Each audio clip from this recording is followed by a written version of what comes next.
Bonsoir à toutes et à tous, bienvenue sur le live de la HSI, de ce soir. Donc nous sommes le jeudi, 3 novembre. Alors on a eu un petit bug, sur, le lien qui vous avait été annoncé, donc n'hésitez pas à basculer sur l'autre lien YouTube. Ce soir, on sera diffusé que sur YouTube et à faire tourner, le lien parmi les gens que vous connaîtrez, qui vous connaîtriez, qui regarderaient ce live. Voilà, donc ceci étant dit, merci d'être là. Alors ce soir, on va parler d'un sujet qui me tient tout particulièrement à cœur puisque, on retourne sur la santé des femmes.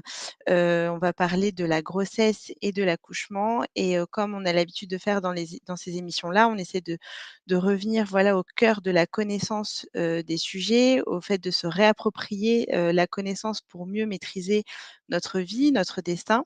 Et donc ce soir, je vais accueillir Emma Cruzy, que je pense vous connaissez depuis la période Covid. Bonsoir Emma. Bonsoir, bonsoir Laetitia, bonsoir à tous. Bonsoir Emma, donc merci beaucoup, d'avoir, accepté cette invitation. Je suis vraiment ravie de t'accueillir ce soir et voilà, je te remercie. Alors, merci parce que voilà, tu as travaillé un sujet qui est difficile, je pense, à aborder pour, les jeunes femmes et les femmes, celui de la grossesse et de l'accouchement. Comme tu sais faire, tu as déconstruit, ce sujet, ce processus et tu te l'es réapproprié pour nous délivrer une connaissance, comme tu avais pu faire, notamment dans la période Covid. Et je dois t'avouer que moi, ça m'a un peu rassurée parce que ton travail m'a rassurée, on va bien sûr en parler, parce que jusqu'à présent, c'était plutôt Florence Foresti qui avait un peu déconstruit le truc et qui qui et qui franchement, même si elle était très honnête, du coup, ne rassurait absolument pas et donnait pas envie de faire des bébés. Et j'avoue qu'à la lecture de ton livre, ça m'a un peu rassurée. Puis avant aussi quand j'avais, regardé tes vidéos, sur le sujet de la grossesse et de la naissance, je me suis dit: «Bon, en fait, il y a moyen de bien vivre peut-être tout ça, en tout cas de mieux le vivre que ce qu'on peut en lire ou ce qu'on peut en voir». Hem, voilà, donc Emma, tu as 2 filles, une que tu as mise au monde par, via la structure hospitalière, puis une autre que tu as mise au monde à la maison. Donc on va parler de ça ce soir. Alors, peut-être que tu peux déjà nous dire pourquoi tu as voulu parler de ce sujet et pourquoi pour toi c'était important de parler de ce sujet de la naissance, de ce sujet, médical et de déconstruire aussi ce processus? Alors, déjà, oui, ça concerne les femmes, ça concerne aussi les hommes, tu vois, Laetitia?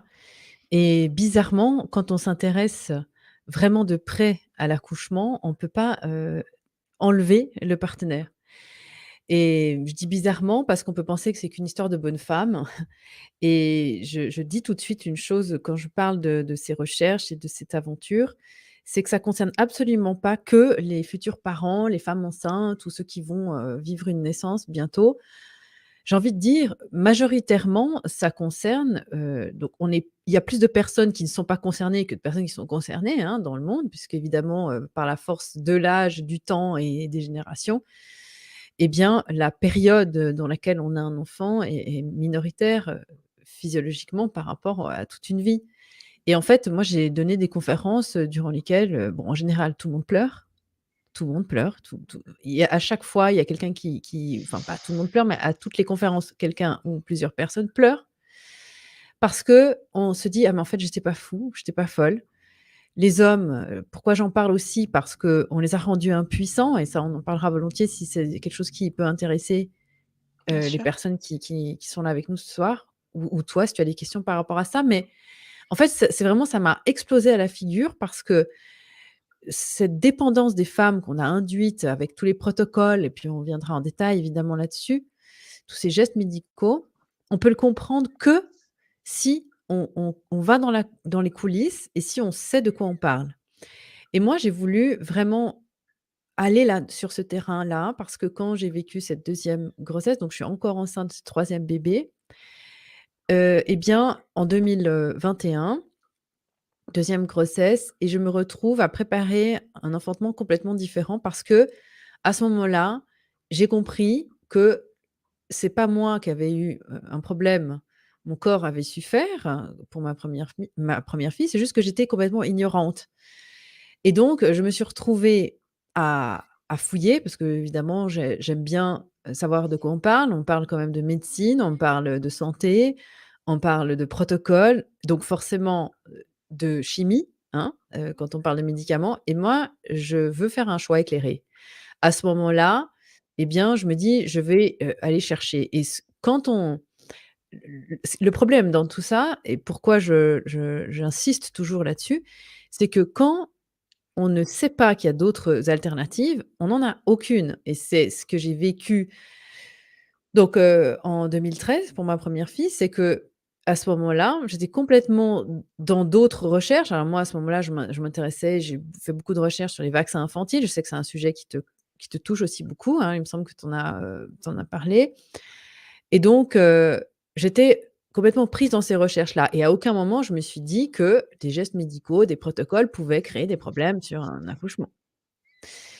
Et donc ça s'est passé alors je raconte tout ça en détail dans le livre et aussi, du coup, j'en ai fait une préparation en ligne à la naissance parce que je me suis dit: «Non, mais il faut vraiment que je partage tout ça, c'est pas possible. On peut pas rester aujourd'hui avec même des femmes, alors qu'elles soient jeunes ou qu'elles soient même grand-mères», et aussi donc du coup des hommes, hein, qui ont participé à tout ça, malgré eux, à se dire: «Mais en fait, j'ai eu un problème, je savais pas faire», et dans, 99 des cas, c'est le message qu'on donne aux femmes. C'est que heureusement qu'on est là parce que sinon, ça part en vrille et puis il y a toujours des messages, toujours pareil, c'est la peur, la peur, la peur et en fait, moi ce que je dis depuis 10 ans dans mon cercle, privé ou du moins, géographique, alors maintenant les gens l'entendent depuis 2 ans sur les réseaux parce que j'ai pris position sur un certain nombre de thèmes et au final tout se rejoint à chaque fois.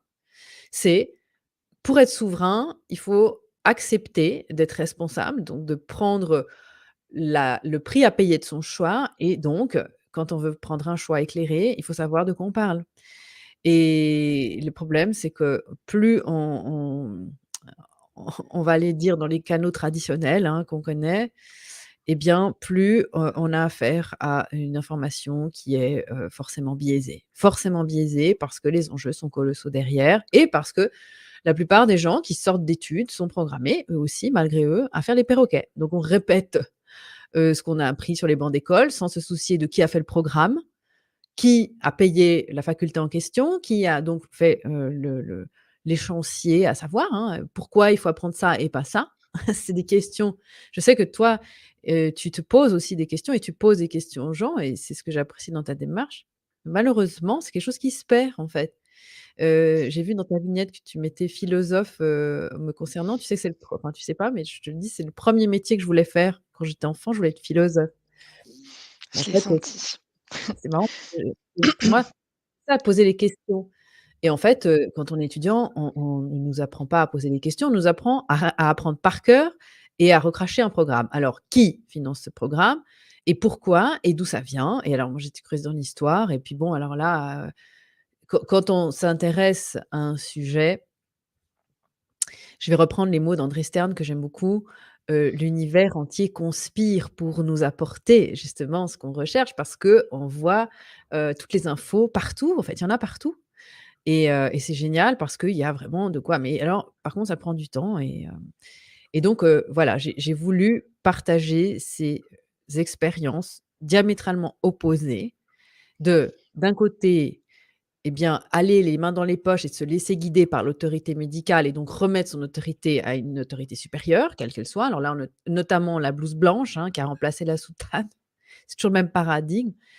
Et puis l'autre où j'ai décidé de récupérer, ma souveraineté, donc mon autorité de femme, de mère, de partenaire aussi, hein, parce que on le rappelle dans l'émission Faux départ qui a été créée justement, en 2021 parce que je cherchais des infos. Je voulais aussi avoir des contenus audiovisuels sympas et il y en avait pas, sous forme d'une série de capsules. Donc on l'a fait avec la famille Bonaparte et qui est donc, marraine de l'émission. Et puis, et voilà, c'est tout cet univers que j'ai voulu partager pour dire: «C'est possible, mais pour ça, il faut être informé et il faut savoir de quoi on parle, en dehors des peurs et des fausses croyances». Merci. Oui, absolument, se réapproprier la connaissance, donc en l'occurrence là, la connaissance de soi pour pouvoir être en possession de ses moyens et donner naissance. Alors, je vais juste montrer la couverture du livre du coup, pardon, que tu as, écrit, donc Faux départ. Donc ça, c'est le livre dans lequel tu retraces en fait, ton accouchement à la maison et tu le mets en perspective avec, l'accouchement médicalisé, en fait, l'accouchement à l'hôpital. Donc c'est vraiment ça le sujet, c'est comprendre, les différences, en fait, entre l'accouchement à l'hôpital, l'accouchement médicalisé accompagné par une équipe, médicale et l'accouchement que tu appelles, qui s'appelle physiologique, donc celui qui est un accouchement plus, autonome, naturel, qui est aussi, soutenu par, en l'occurrence dans le livre, tu parles d'une sage-femme et bon voilà, donc on est quand même accompagné, mais d'une façon différente. Et alors il y a, tu parles beaucoup en tout début de livre, tu parles de tout ce qui est désinformation autour de la périnatalité. Est-ce que ça, tu peux nous expliquer un petit peu pourquoi tu parles de désinformation autour de la périnatalité?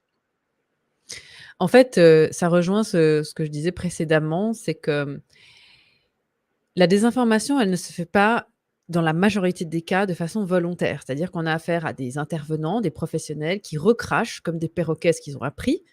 Et donc, comme c'est, absolument pas basé sur, les faits et donc sur des croyances qu'on répète même dans faut pas croire, hein, à l'université, dans les facultés, on est dans la science.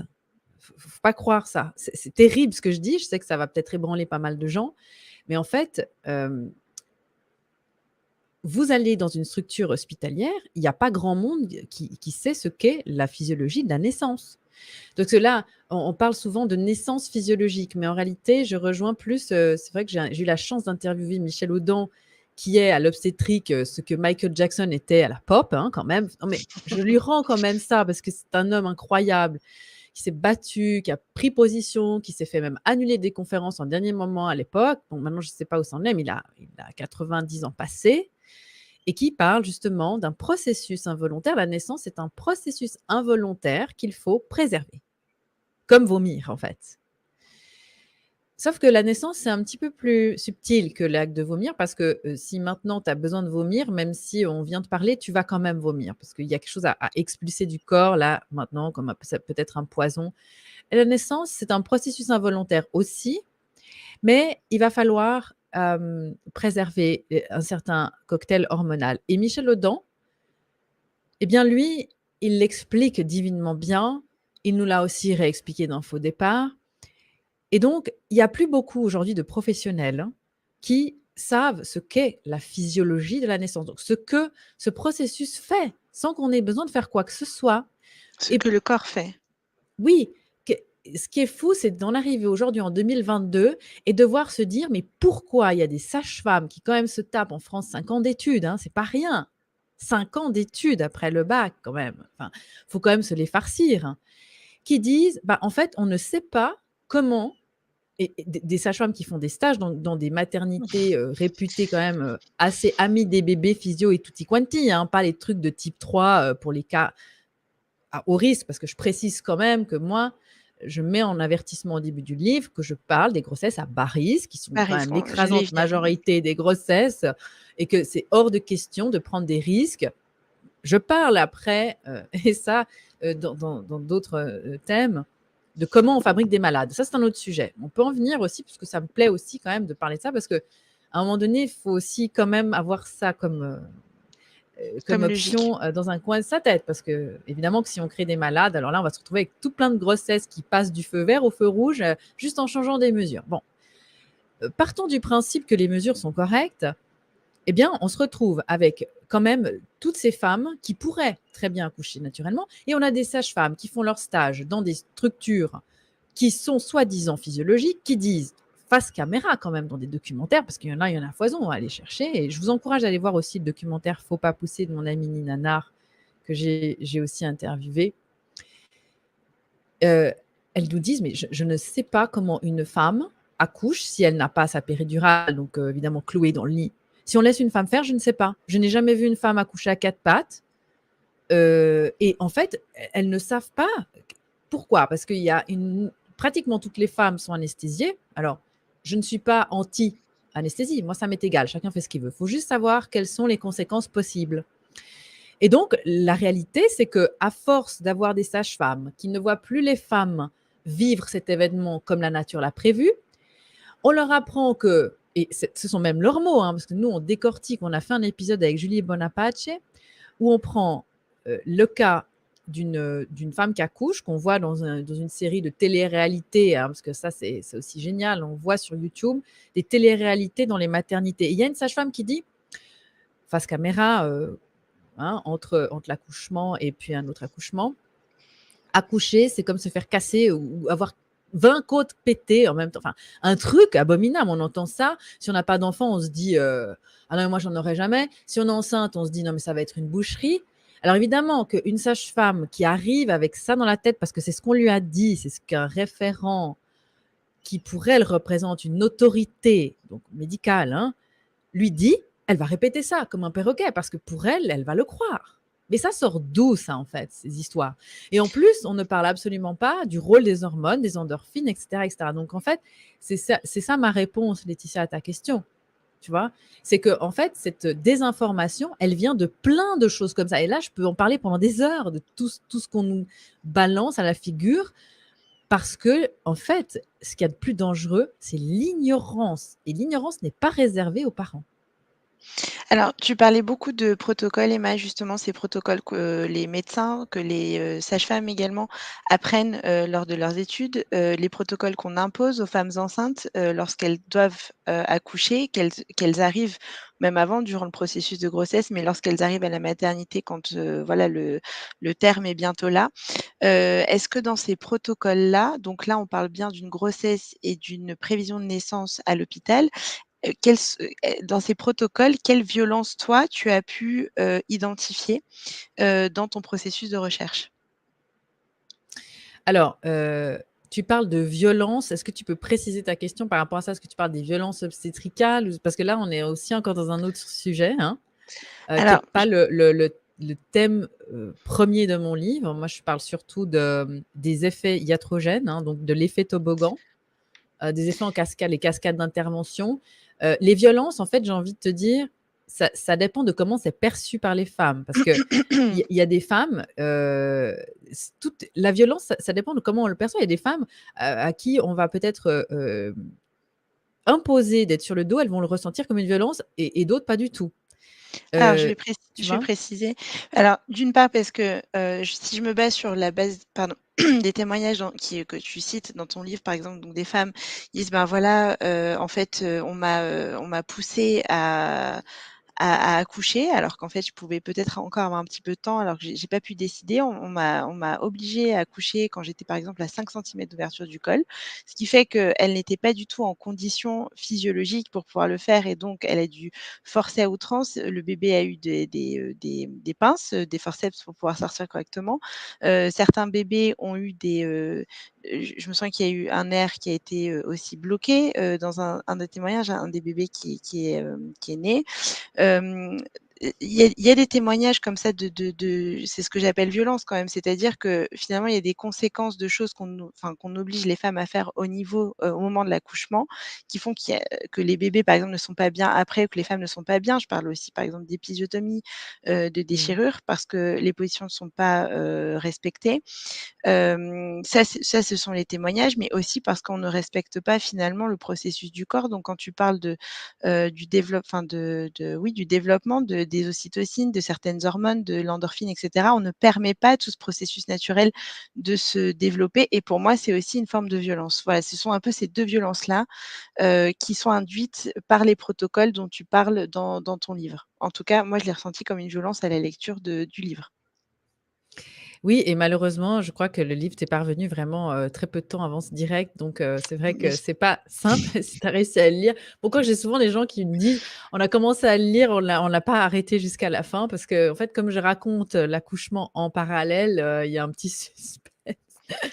Donc c'est, probablement aussi ça qui fait que, on n'arrive pas à décrocher, et je précise que les hommes aussi, nous, on est tellement heureuses, dans l'équipe, de Faux Départ, de voir autant d'hommes nous rejoindre, parce que et d'ailleurs le premier commentaire que j'ai vu sur le canal Telegram sur lequel j'ai partagé le live de ce soir, c'était un homme qui a dit: «Youpi, je serai là». Donc je le salue et je remercie tous les hommes, parce qu'il faut quand même aussi, on parlera des hommes, hein, bien sûr. ouais, faut que enfin, je trouve ça quand même chouette parce qu'il y a aussi des violences, pour eux, dans le sens où on leur en fait, Je me suis farci plein d'émissions de, télé-réalité, OK? Dans les maternités, c'est facile, les amis, vous tapez, accouchement, machin, puis vous allez voir de quoi je parle, hein. Je veux pas donner des noms d'émissions, mais bref. Et à chaque fois, donc il y a des interventions et à chaque fois que les hommes prennent la parole pour dire, leur ressenti, c'est: «Je me suis senti impuissant». Et donc l'impuissance, pour moi, c'est aussi une violence. Alors évidemment, Bien les sûr. premières violences, c'est, le fait d'obliger la femme à être sur le dos. Les femmes qui arrivent à accoucher sur le dos sans anesthésie, je ne sais pas comment elles font. Je ne sais pas comment elles font. C'est, pour, pour les femmes qui n'ont jamais vécu de contraction, c'est indescriptible ce qu'est une contraction. C'est pas, encore une fois, on ne peut pas faire de parallèle avec, une douleur parce qu'on est dans un état hormonal particulier et la contraction, elle est nécessaire et c'est le seul moment de notre vie où on a mal et que ça annonce pas une lésion, en fait, ni une maladie, ni un problème. Ça annonce une bonne nouvelle. Un enfant arrive, c'est une sensation nécessaire. Et en fait, on oblige les femmes à être sur le dos parce qu'il y a des protocoles et donc je retrace l'histoire, hein, dans le livre, mais c'est vrai que, tout ça, entre une chose et l'autre, fait qu'il y a beaucoup de professionnels aujourd'hui qui ne savent même pas pourquoi on met les femmes sur le dos. Alors on va vous dire: «Oui, mais on est obligé parce que du coup, il y a la péridurale». Oui, mais sauf que parce que les femmes arrivent moi je ce qui me fait souvent, mal au cœur, je dois dire, c'est qu'il y a énormément de femmes qui me contactent sur Instagram, mais plein, qui ont leur premier bébé en route, et qui me disent: «Ah, c'est super, j'ai lu ton livre et j'ai envie de faire une, naissance, tout ce qu'il y a de plus À la maison. naturel, donc je vais aller dans une structure et j'ai lu ton livre» et voilà. Et souvent, je remarque qu'elles ne sont pas assez prêtes à ce qui les attend parce que et c'est pour ça d'ailleurs que j'avais fait justement les vidéos, les podcasts dans cette bulle de formation parce que je mets vraiment l'accent, il y en a pour 10 heures de contenu, hein, sur, tout pour qu'on se déprogramme, en fait. Pourquoi? Parce que quand elles arrivent, elles sont pas dans leur univers, elles sont pas dans leur salon, elles sont pas à la maison et chouchou, chéri, conjoint ou qui tu veux, heu, il est prié de bien se la boucler et de faire ce que l'équipe médicale demande et c'est ça la réalité, en fait. C'est-à-dire que dans la réalité, le couple arrive et le partenaire, lui, il est inexistant dans ce qu'il a à dire. Donc c'est pas comme ça qu'on va dans la forme, c'est différemment fait, mais dans le fond, c'est ça. Et donc la femme, elle se retrouve avec des protocoles qu'elle doit subir, donc monitoring. Alors on met des trucs, autour de la des sangles autour du ventre de la maman pour vérifier que le bébé va bien et parce que le monitoring est relié à des fils, il faut que la femme s'assoie. Donc la femme, déjà pour moi, une des premières violences, c'est qu'elle doit s'adapter à la machine. C'est pas la machine qui s'adapte à elle, ce qui est dans un monde normalement constitué pour le bien de la femme, en l'occurrence, on parle de la femme parce que c'est elle qui accouche, on va faire une machine qui s'adapte à elle. Non, là, comme on est habitué maintenant à voir les machines toutes puissances dans notre monde complètement dystopique, on va considérer normal dans notre programmation qu'on s'adapte à la machine, alors qu'on est juste en train de passer la vie sur terre. Il faut quand même le préciser, c'est l'acte le plus sacré au monde. Donc, on est là, puis on a une machine qui nous dit: «J'ai des fils, ma cocotte, tu t'assieds». Alors la femme, elle s'assied, puis pendant ses contractions, elle essaie de se tortiller tant bien que mal et puis évidemment, elle n'aura aucune empathie parce que le corps médical voit ça et est formé pour considérer que ça, c'est la norme.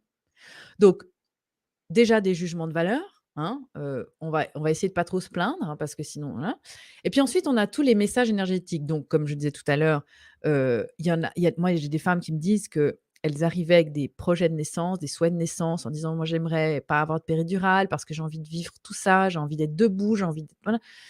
On leur dit: «Oui, oui, oui». Puis quand elles arrivent, on leur glisse à l'oreille: «Mais vous allez jamais y arriver sans péridurale». C'est d'une violence. Parce que je peux parler, si tu as des questions volontiers sur l'épisiotomie, qui sont des violences obstétricales dans le sens clair du terme, physique. Il y a une cicatrice dans la chair. Moi, on m'a fait une épisiotomie en 2013 quand j'ai accouché la première fois et je ne le savais pas. À ton insu, ouais, ouais. Ça Et c'est donc, je vais y revenir un petit peu plus tard, mais oui, oui, parce que vas-y. c'est quand même des chiffres officiels. ces 15 des femmes à qui on fait ça, on leur demande leur avis. Donc les autres, les 85 autres, on leur demande pas. Puis début 2000, hein, pour donner un chiffre, il y avait quand même plus de 70 des femmes en France qui avaient une épisio pour le premier bébé. Alors, il y a un moment donné, on parle de ces violences physiques parce qu'évidemment, vous pouvez, les amis, alors évidemment, si vous êtes enceinte, n'allez pas voir, mais il y a des documentaires qui sont faits sur les violences obstétricales. Il y a des choses horribles qui continuent de se passer en 2022, hein, parce qu'il ne faut pas croire qu'on a beaucoup évolué. Je crois que c'est même pire qu'avant. Bah, c'est Maintenant, pire, ouais. il y a plus d'humanité, quoi. Et donc, moi, je mets aussi l'accent vraiment sur les violences, qui sont de l'ordre psychologique. Parce que quand je dis que dans les conférences, les personnes pleurent, c'est quand je fais ces conférences-là sur ce thème-là, les gens pleurent, c'est parce que j'ai des femmes qui se disent: «Mais en fait, je me rends compte que pendant des décennies, j'ai pensé que j'étais pas capable, en fait, que c'est moi qui avais foiré, que mon corps avait pas été compétent, et je suis restée avec ça toute ma vie. J'ai transmis ça à ma fille, qui elle-même a eu des enfants et en fait, l'histoire aurait pu être différente». Si j'avais su qu'en fait, bah, il y avait pas à passer par là, parce que j'aurais peut-être pu vivre ça différemment. Parce que moi, en tout cas, dans mon expérience personnelle, j'ai eu comme feedback de la maternité en 2013: «Madame Cruzy, on vous a fait des points de suture parce que vous avez déchiré». Voilà ce qu'on m'a dit. Sauf que donc évidemment, quand on fait confiance, on remet pas forcément en question, puis après on se tape une cicatrice et puis toute une convalescence. Je précise qu'il y a des femmes, ce que tu me demandais pour les violences, qui ont quand même des lésions au sphincter anal, hein, ça c'est toute la vie après les incontinences et compagnie, hein. Il y a aussi le Sans point du parler mari qui est fait. oui, oui, le point alors exactement, on appelait ça le point du père. Alors on disait: «Oui, madame, votre mari va vous remercier», parce que quand on recousait les femmes, on les cousait bien serrées pour que ça après ça soit génial, hein, pour les sensations, parce qu'évidemment, il faudrait pas qu'elle soit un peu, Pour les abîmée, le rapports corps de la sexuels. femme. Mmh. Heu et donc à ce moment-là, on se rend compte que, c'est pas quand on va fouiller, c'est pas, du tout, ce qu'on avait promis aux femmes. L'épisiotomie, au départ, c'était vendu comme étant quelque chose qui pouvait prévenir les déchirures. En réalité, l'épisiotomie favorise les déchirures et quand j'ai donc demandé mon rapport d'accouchement 8 ans plus tard, parce qu'on peut le demander. Alors bon, ça n'a pas été simple, hein, parce qu'en gros, on a l'impression d'arriver dans un endroit où: «Mais pourquoi?» alors que ça fait partie des droits quand même, hein, de la personne hospitalisée d'avoir son rapport.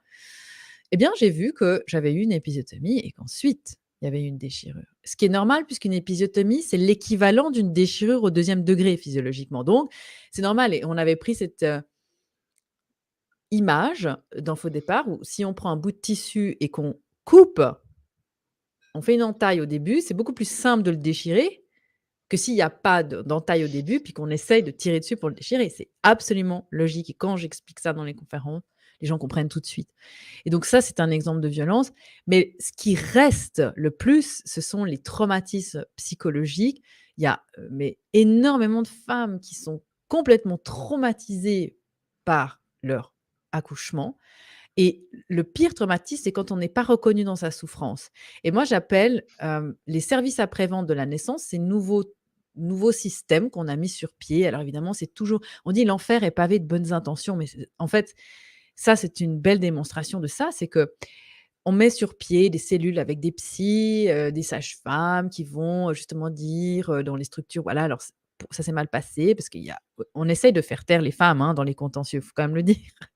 Le but, c'est qu'il y ait pas d'esclandre malgré tous les causes et les problèmes. Allez voir aussi, il y a des juristes qui dénoncent ça, hein et en fait, moi j'appelle ça les services après-vente. C'est bon, ben, on va vous expliquer au lieu de vous dire ce que je dis dans le livre pour dire aux femmes: «Bon voilà, on a peut-être un peu merdé, il y avait peut-être pas besoin de vous faire ça, ça, ça». Non, on va pas remettre ça en cause, hein, évidemment. Souvent et dans l'écrasante majorité des cas, c'est involontaire, je le précise, c'est par ignorance. Mais alors du coup, on entérine l'incompétence de la femme en lui disant: «Voyez, on avait raison de faire ça. Donc on est psy, mais on est là pour vous aider à bien vivre votre incapacité». Voilà. En gros, c'est ça A qu'on dit. Alors oui et juste Emma, tout à l'heure, tu parlais justement du fait d'accoucher sur le dos, donc je pense qu'on reviendra sur cette notion de gravité quand on parlera de ton accouchement naturel. Mais juste pour préciser peut-être parce que je trouvais ça assez intéressant que tu retraces cette histoire-là parce que tu cites dans ton livre donc monsieur Maurice qui est quand même un homme du XVIIIe siècle et qui c'est lui en gros qui Maurice. a oui, c'est celui c'est lui qui a instauré l'idée que justement une femme, devrait accoucher allongée parce que, bah, c'est plus pratique pour elle, pour diverses, sophismes. Enfin, il a justifié ça par diverses sophismes et puis pour l'accoucheur. Donc en fait, aujourd'hui, en 2022, on applique encore aux femmes des méthodes, d'il y a 3 siècles, en fait. On peut le comprendre de cette façon-là. Mmh. Je parle de Morisot, bon, parce que lui, il a eu une grande influence et puis, bon, c'est vrai qu'il y avait aussi le roi, il y avait toute cette cour, pourtant à l'époque de Morisot, il y avait d'autres, on les appelait les accoucheurs, qui étaient pour, on va dire plus l'approche, physiologique, hein. Alors encore une fois, hem, je dis pas que c'était mieux avant, hem, je dis qu'avec ce qu'on sait maintenant et avec, les dernières données scientifiques, on devrait pouvoir vivre des accouchements extraordinaires, sécurisés à fond la caisse avec des équipes s'il y a le moindre problème. Hem, mais vraiment, on est à des années-lumière de ce qu'il faudrait et effectivement, on est toujours, en train d'appliquer ça. Alors à l'époque, il y avait pas la péridurale, donc on mettait les femmes sur le dos, pas parce qu'elles étaient anesthésiées, mais parce qu'effectivement, c'était très demandé aussi par le roi Louis XIV et on en a déduit que c'était très bien. Comme ça, on pouvait, voir les enfants naître, on avait un accès parfait sur le périnée et puis, voilà.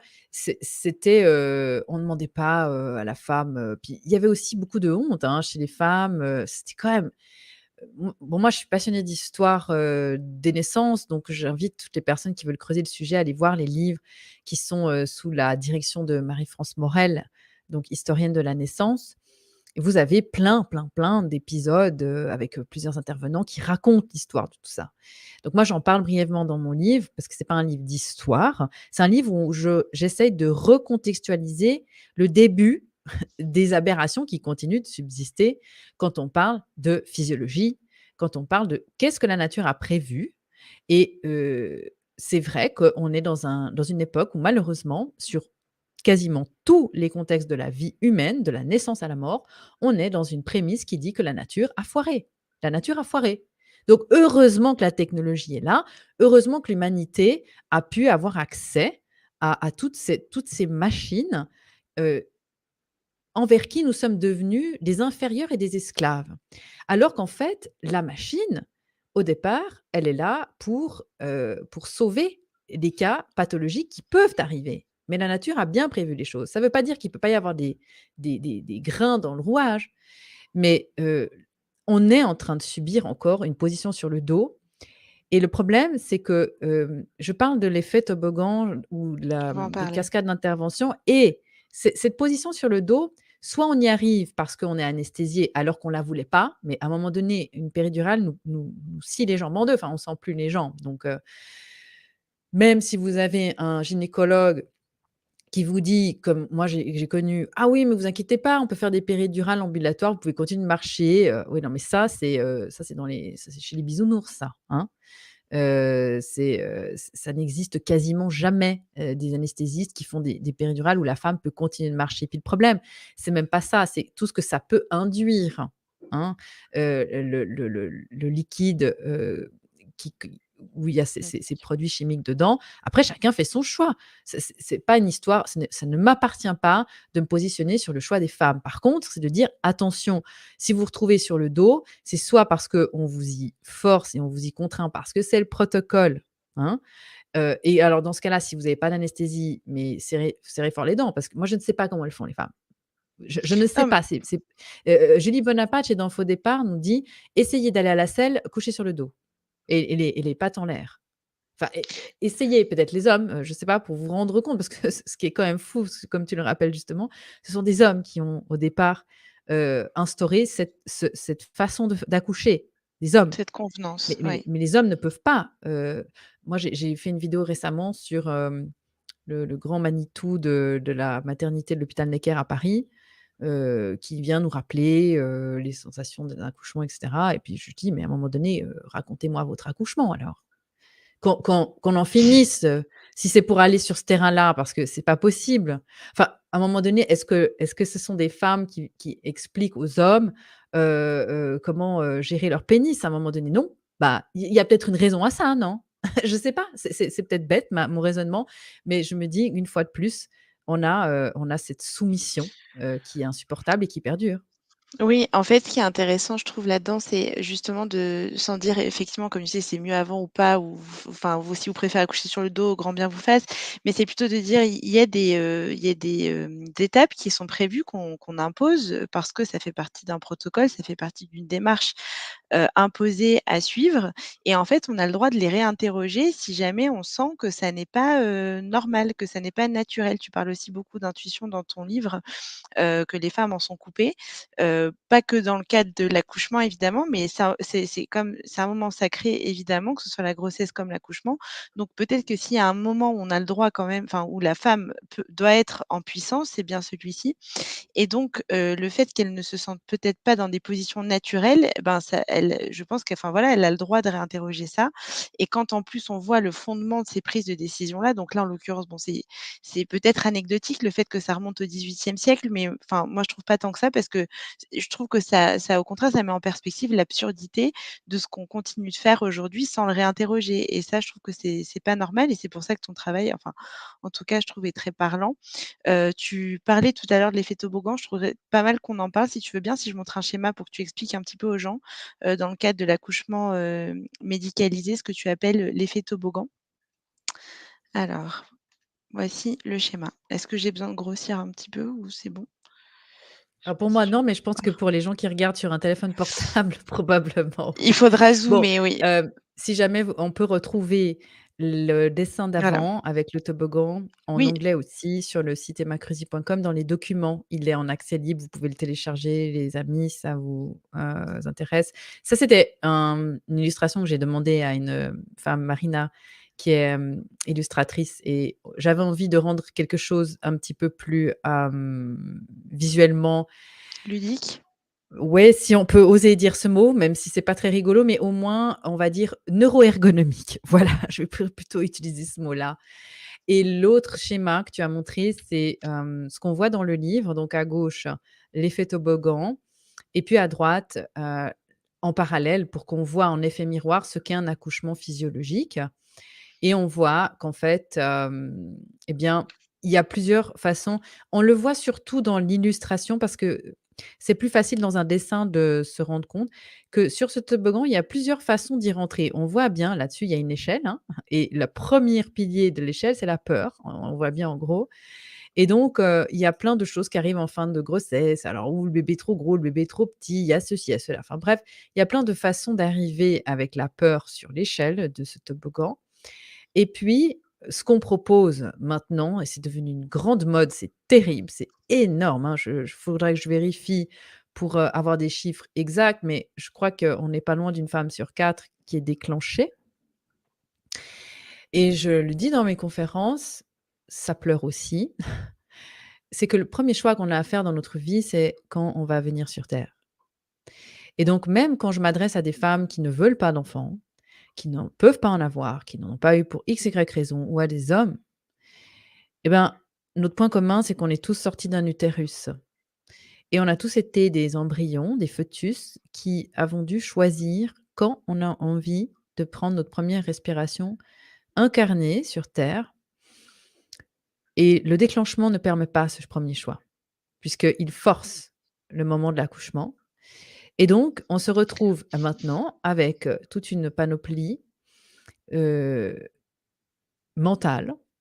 Tous des gens qui ne savent pas pourquoi dans leur vie, ils n'arriveront jamais à aller au bout d'un projet, à se décider, et j'invite toutes les personnes qui regardent cette vidéo à demander à leur mère ou à leur père ou à essayer de savoir si leur accouchement, leur naissance a été déclenchée ou pas. C'est pas quelque chose de nouveau, hein, ça se faisait Donc déjà, déclencher, Emma, excuse-moi, juste pour bien préciser pour les gens, c'est en fait lorsque, le la maman n'est pas enfin la grossesse n'est pas encore arrivée à terme, mais que l'équipe médicale dit: «Bon, bah, on va provoquer l'accouchement», en fait, que c'est pas l'accouchement naturel que le corps de la maman réclame. c'est ça. Il peut y avoir des enfants qui naissent à par exemple, on estime en moyenne qu'un accouchement dure 40 semaines d'aménorrhée. Ça peut être 37 à 43 semaines. Ça, c'est classique, OK? On estime qu'un bébé n'est plus prématuré à 37 semaines d'aménorrhée. Il y a des bébés qui décident de naître à 37 semaines. Donc on peut dire un peu avant le terme imaginé, hein, on appelle ça des dates prévues d'accouchement ou terme prévu. Et puis il y a des bébés qui peuvent prendre plus de temps. Donc c'est pas parce qu'un bébé arrive à 37 semaines naturellement que c'était pas le bon moment. C'était le moment pour lui, en fait. Surtout que chaque femme moi je compare ça à un four avec des petits pains et des gâteaux. Si vous voulez, vous prenez votre recette de gâteau, préféré, vous essayez, plusieurs fours et c'est pas le même temps de cuisson. Et ça, les gens comprennent quand on parle comme ça. Parce que même chaque gâteau est différent. Moi, j'ai pas eu le même temps de cuisson pour les 2 premières et le troisième, je sais pas quel sera son temps de cuisson. Donc ça, c'est vraiment propre à chaque bébé, hein. Chaque bébé. Il y a aussi ça, c'est qu'on oublie de parler des bébés dans tout ça et puis eux, finalement. Aujourd'hui, la science n'est toujours pas capable de savoir qu'est-ce qui fait qu'un bébé décide pourquoi un accouchement se déclenche là? C'est tellement subtil toutes ces hormones. Qui donne le signal? Et plus on va creuser dans ces Question? choses-là et plus on se sent minuscule, ridicule.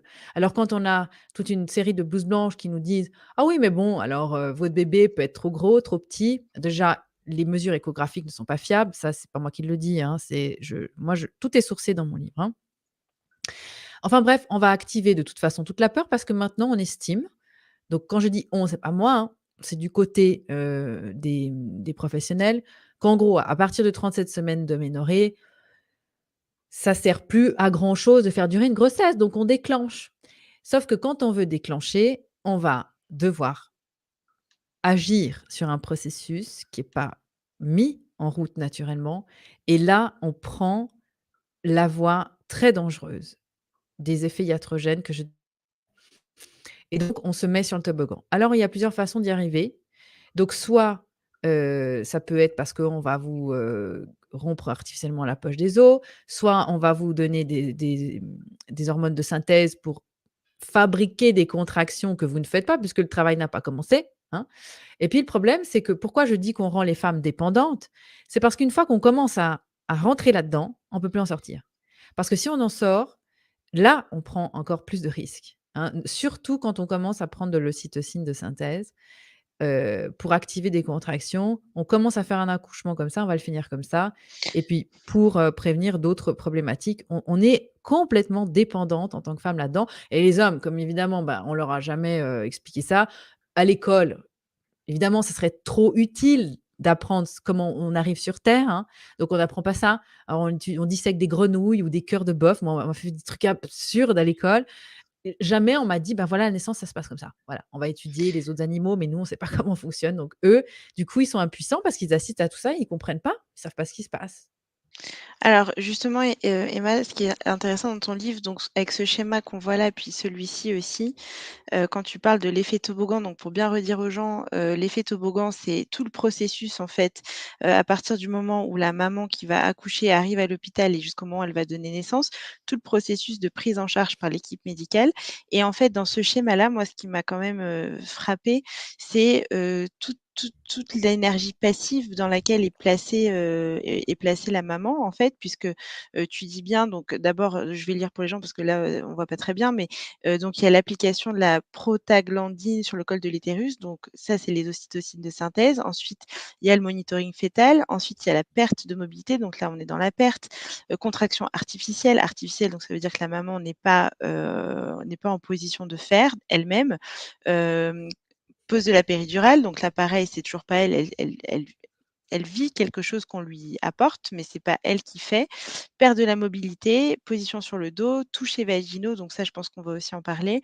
Poussée dirigée sur le dos, épisiotomie, déchirure. Dans tout ce schéma-là qu'on voit, en fait, à aucun moment, la maman qui pourtant, elle porte la vie, est en grossesse depuis 9 mois, est complètement dépossédé de ses moyens, en fait. C'est ce que tu veux c'est ce que tu mets quand même en valeur dans ton livre par rapport à l'accouchement médicalisé. On est d'accord? Enfin, je sais pas si tu veux commenter ça? Oui, je fais juste une petite précision, c'est que les prostaglandines, ce n'est pas l'équivalent de l'ocytocine de synthèse, hein. Ça peut être soit Ah, l'un, soit l'autre, soit les 2 ensemble. Alors là, après, ça, c'est au bon vouloir de l'équipe. Et puis, effectivement, on n'est pas en fait, c'est pas forcément linéaire, hein, on peut y rentrer à plusieurs moments. Ça dépend de quand on arrive à la maternité. Il y en a qui se ruent à la première contraction, donc eux, en général, plus on va tôt dans la structure, plus il y a de risques qu'on arrive sur le toboggan. Mais à chaque fois, c'est toujours le levier de la peur qui est activé. Je parle, en début du livre, d'une jeune femme qui témoigne. Elle est à 4 jours de son terme et là, ça rejoint, ta question sur les violences et ça rejoint clairement comment on arrive là-dessus, sur cet effet toboggan.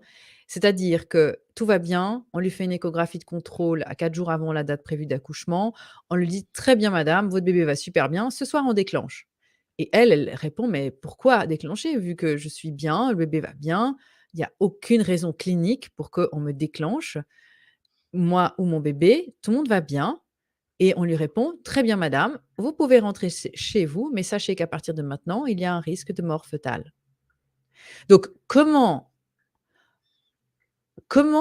est-ce qu'on peut aujourd'hui se réapproprier son corps, son intégrité, la confiance en soi? Parce que c'est tout ça, j'arrive au point où je me dis: «Il faut encore l'expliquer, il faut encore ça». C'est dingue quand même. Si on a des professionnels qui font figure d'autorité, qui rabâchent des choses pareilles. D'où est-ce qu'on a affaire à des psychopathes? Enfin, faut être quand même taré pour dire à une femme quand tout va bien: «Mais madame, il y a risque de mort fœtale». Mais sur quoi on se base, mon petit chéri? Moi, on me la fait plus, ça maintenant c'est terminé parce que je suis sortie de ce rapport de peur, parce que je suis informée. des Donc manipulations. mais complètement! Mais c'est de la folie et donc quand on voit qu'il y en a qui se font même, condamner, hein, pour des violences répétées, certains ont même, carrément des surnoms, le boucher. Alors Je je maintiens et je continue de dire que la plupart le font par ignorance et inconsciemment, en fait, c'est pas volontaire. Il y a des pervers, il y a des et c'est pas réservé aux hommes, hein, il y a aussi des femmes qui maltraitent d'autres femmes. Mais toute cette ignorance, sans vouloir chercher d'où elle vient, pourquoi ou est-ce qu'elle est volontaire ou pas. Le résultat, c'est que le couple, la femme et le bébé, eux, ce sont les victimes. Point barre. Et ça, c'est indéniable. Les chiffres le montrent. Et donc, on sait aujourd'hui que les bébés prennent, on fait prendre des risques aux bébés et aux mères en déclenchant. Ça, c'est un fait. Et ce n'est pas une opinion, c'est un fait. Et donc, on arrive sur ce toboggan et on prend des risques. Mais comme on est à l'hôpital, on se dit, on peut aller jusqu'au bout. On peut aller on peut frôler avec, l'infrôlable parce qu'on est à l'hôpital.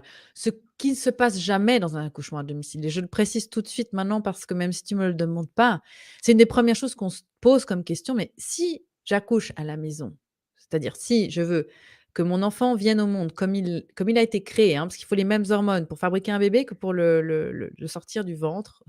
C'est la même chose, c'est le même système. On en parle, allez voir Faux départ les amis si vous êtes sceptiques et si vous ne l'êtes pas, allez voir encore plus parce que ça va vraiment vous passionner et la première chose qu'on se dit, c'est: «Mais si j'accouche chez moi et que ça part en vrille, qu'est-ce qui se passe?» Et en fait, ça, c'est une fausse croyance, ça, c'est un dogme. Parce que quand on prépare un accouchement à domicile, on a déjà une grossesse à bas risque, donc tous les feux sont au vert et le mythe de l'accouchement qui vire de «tout va bien» au à la catastrophe en 2 secondes, ça n'existe pas. Ça n'existe pas, c'est pas comme ça dans la vraie vie. Donc quand on dit qu'on est accompagné par un professionnel, moi j'avais une sage-femme qui a beaucoup de bouteilles, mais qui connaît la physiologie de la naissance, donc elle n'était pas dans mes pattes, hein, Dieu merci. Je savais que son oreille, c'était principalement son oreille en l'occurrence, saurait, savoir si c'est quelque chose commençait à trop traîner ou s'il y a un travail qui stagne. C'est principalement pour des raisons de confort, hein, qu'il y a des transferts et puis, vu que les gens ils aiment bien aussi quand même avoir des chiffres, je précise qu'il y a quand même eu un rapport en 2020, sur les accouchements en France à domicile et qui nous dit que les causes de transfert potentiellement urgents qui ont été faits représentaient 0,46 des cas de transfert. donc autant dire 0,46. Potentiellement urgent. Heu, i ça n'existe pas en fait, ça c'est un mythe donc voilà, il y avait du pain sur la planche et il y en a encore parce que, tu le vois, tu me poses une question et je suis obligée de te parler de plein d'autres choses parce qu'en fait tout ça, ça part en arborescence. Mais on va zoomer sur, l'accouchement à naissance. Je te pose juste une dernière question sur, une des étapes, qui est faite lorsqu'on accouche à l'hôpital et avec laquelle toi tu n'as pas été à l'aise, qui est les touchés vaginaux. En fait, en quoi ils ne sont pas en plus forcément, bienvenus, lorsqu'une femme va accoucher? Mmh. Bah, selon moi, pour plein de raisons, d'après, mes conclusions, alors évidemment, hein, je parle de l'histoire, hein. Pourquoi on a commencé à trifouiller, les femmes pour vérifier leur col? Parce qu'en fait, à quoi ça sert de mettre les doigts dans le vagin des femmes qui sont en train d'accoucher? Bah, au départ, on se dit: «On veut voir la dilatation», parce que tant qu'une femme, elle n'est pas, comme on dit dans le jargon, à complète, donc dilatée à 10 centimètres, le bébé, lui, va pas entamer sa descente dans le bassin. Parce qu'un accouchement, c'est pas une seule phase, c'est plusieurs phases. Et puis, la première phase, donc des contractions, qui est, souvent la plus longue pour, surtout les premières mamans qui ont leur premier bébé, les primipares, c'est la phase de dilatation. Et donc, dans les années 50, donc c'est récent quand même, hein, il y a un monsieur qui s'appelait, Emmanuel Friedman, qui a fait une observation sur 500 femmes qui arrivaient dans les structures et puis il regardait en combien de temps leur col se dilatait. Donc, au début, le col, il est fermé, hein, pendant la grossesse. Normalement, tout va bien, le col est bien fermé. Puis ensuite, les contractions, qu'est-ce qu'elles font avec la tête du bébé? Et quand la mère a la gravité, je le rappelle que ça sert à ça la gravité, la tête du bébé avec les contractions, elle appuie sur le col et ça fait ouvrir peu à peu le col, hein. C'est ça qui est intense comme sensation. Et donc, ce monsieur Friedman, il en sort une moyenne qu'il observe sur ces 500 femmes.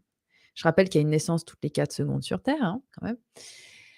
Que, en gros, à partir du moment où les femmes arrivaient là, pour lui, chaque heure, le col s'ouvrait d'1 centimètre et on a pris donc cette référence, plus ou moins 20 ans plus tard, à Dublin lors, d'une session où on a dit: «Ah bah tiens, maintenant on va commencer à faire», ça j'en parle beaucoup, des accouchements dirigés. Bref, ce médecin qui s'appelait Audrey Scholl a repris les travaux de monsieur Friedman et ils se sont dit: «Ben voilà, c'est comme ça, 1 centimètre par heure». Sauf que pour savoir si on est à 1 centimètre par heure, si le travail avance bien comme il faut selon des standards qui sont erronés, il faut mettre les doigts dans le vagin des femmes. Et donc le problème de ces touchés vaginaux, c'est que alors déjà premièrement, les risques d'infection sont clairement augmentés. Plus on va commencer à mettre des choses à quelque part, plus il y a des chances pour qu'on y dépose quoi. Enfin, ça, c'est la logique primaire.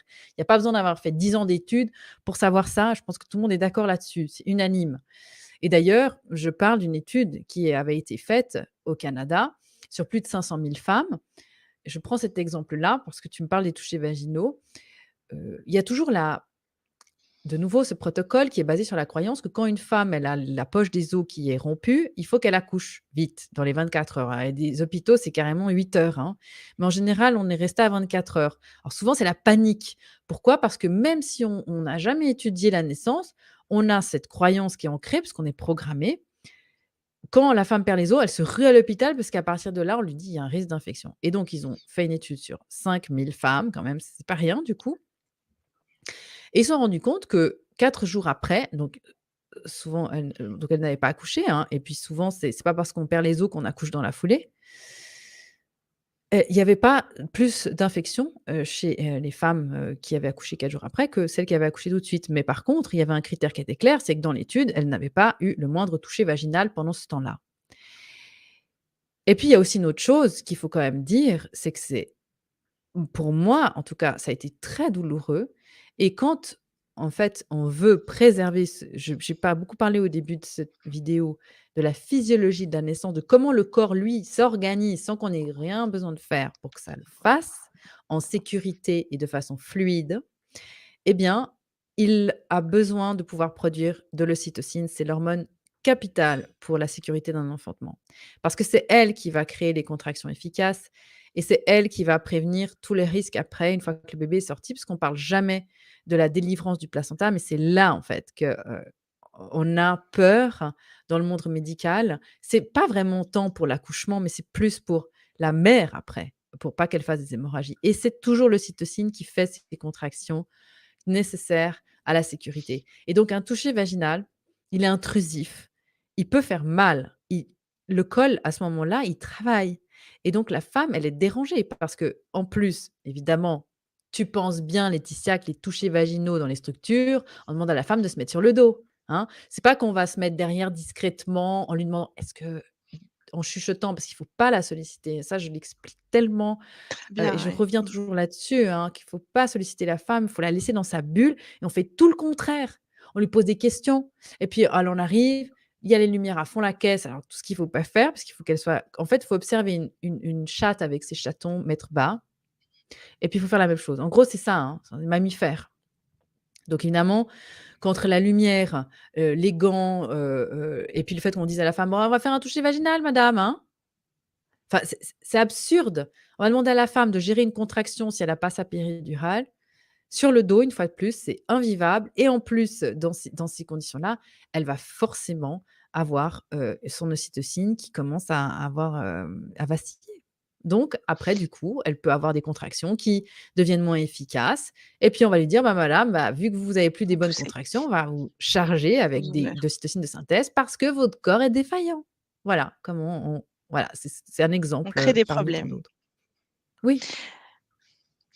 Merci Emma. Alors du coup, donc je pense que là enfin j'espère que nos auditeurs ont bien compris que enfin un peu les limites peut-être, de l'accouchement en hôpital et je vous invite vraiment à lire le livre d'Emma parce que, ben, moi j'ai adoré, même si je l'ai lu en accéléré, enfin très vite, mais je l'ai adoré parce que justement j'ai appris plein de choses, justement sur les effets négatifs qu'on ne soupçonne pas de cette, de cet accouchement, médicalisé.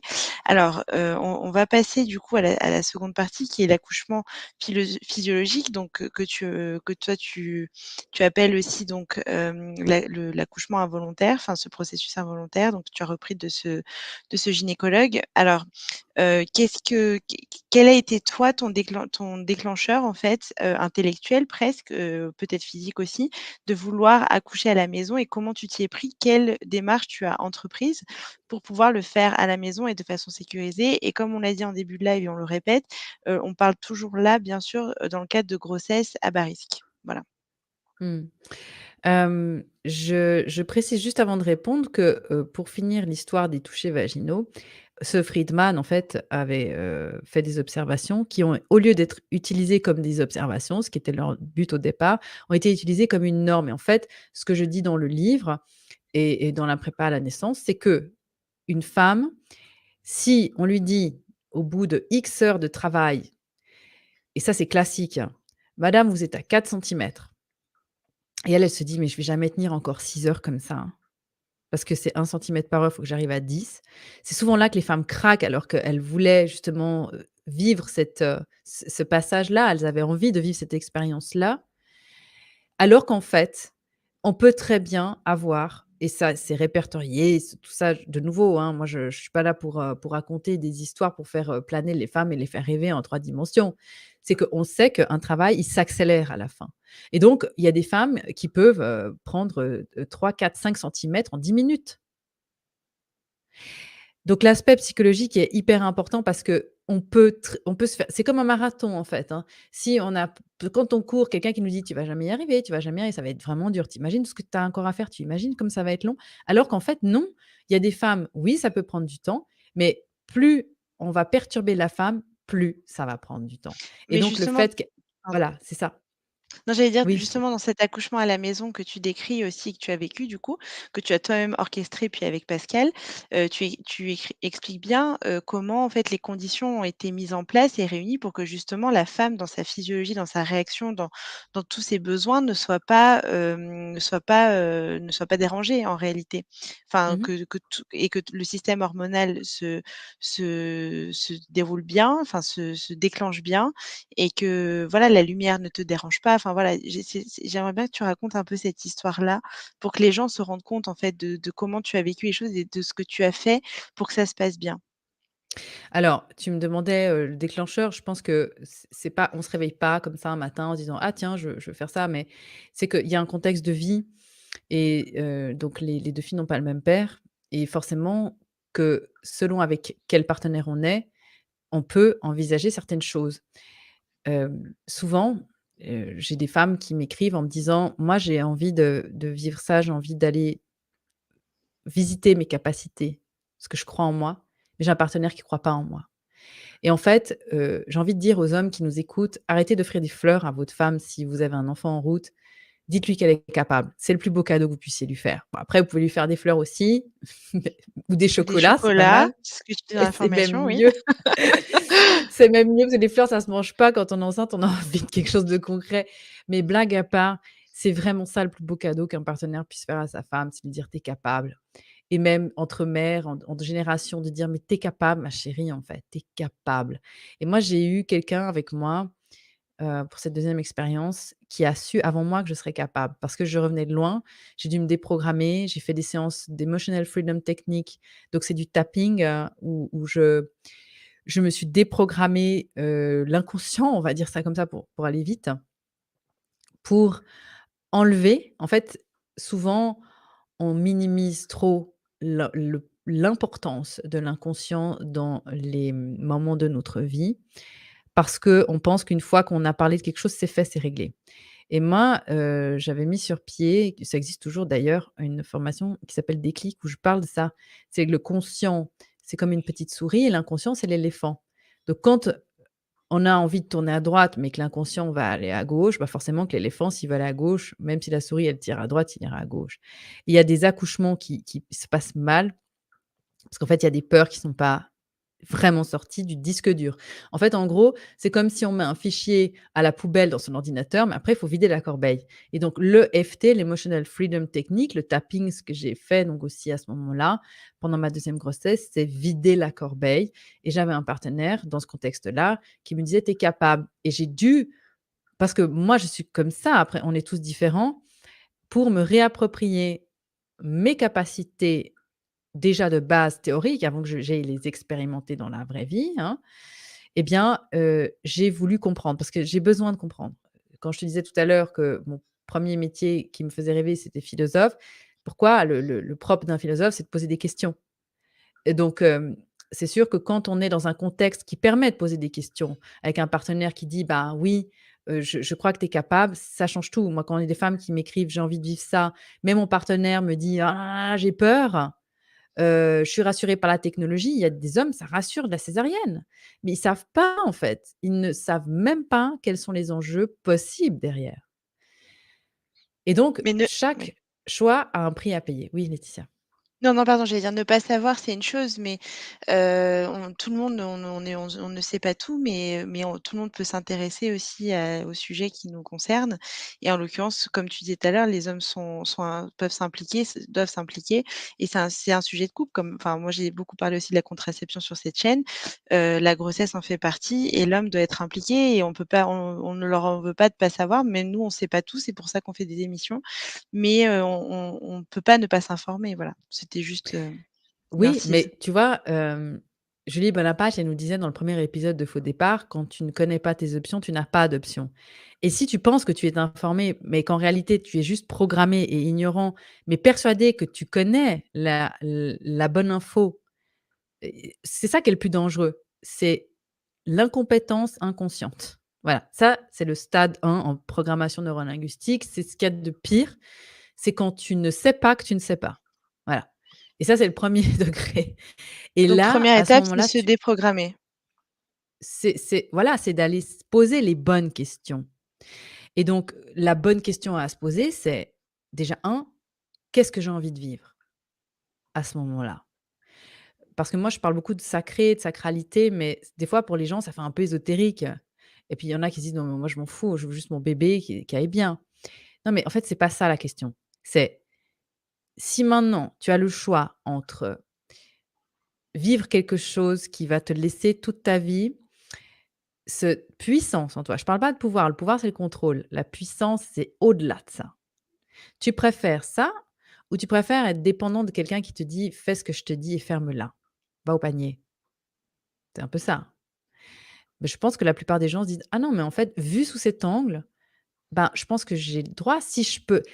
Après parce qu'après il y en a aussi, c'est terrible, hein, parce qu'il y a en fait, l'enfantement, c'est la c'est le moment où on va régler nos comptes avec, beaucoup de choses, hein, au niveau de la personnalité, du tempérament, de tout ce qui nous constitue. Enfin, c'est un big bang, hein, et donc ce moment-là, quand on peut le vivre alors évidemment, heu, moi je me suis posé beaucoup de questions, donc j'ai été chercher les réponses parce que je trouve qu'on n'est jamais mieux servi que par soi-même.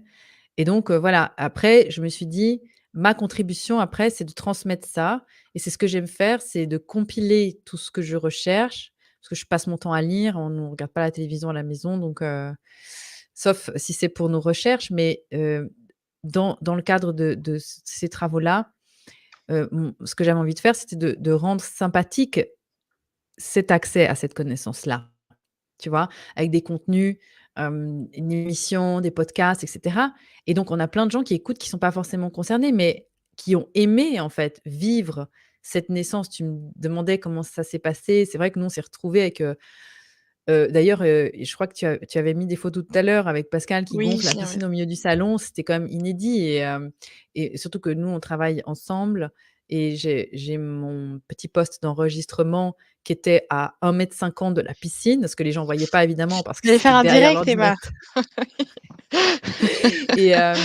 Et et en fait, c'est vrai que tout ça est devenu, en fait, pour nous, une évidence parce que, comme tu disais, il faut se sentir concerné, et le challenge, c'est ça, c'est que ça appartient, je pense que maintenant, c'est la responsabilité de la femme d'amener son homme sur cet univers-là, parce que malheureusement, bah, ça sera comme ça, je pense, d'utiliser ce moment de la grossesse, pour, justement, pendant les repas, discuter et tes peurs. Allez voir, Faux départ, encore une fois, on a fait une capsule là-dessus, ça s'appelle «Le rôle des chouchous», où aussi on a fait une capsule aussi sur les tabous, parce qu'il y a aussi beaucoup de tabous, il y a beaucoup de peurs, beaucoup de pudeur, et c'est extraordinaire parce que quand on peut vivre ça en couple, en passant au-delà des tabous, et puis de discuter, puis toi, bah, si c'était toi qui étais à ma place, comment tu vivrais les choses, et cetera, et cetera. Eh bien, l'autre se sent concerné par ce qui va se passer, mais surtout se réapproprie ce qui, en fait, au départ, ça semble logique pour tout le monde ici, dans ce live.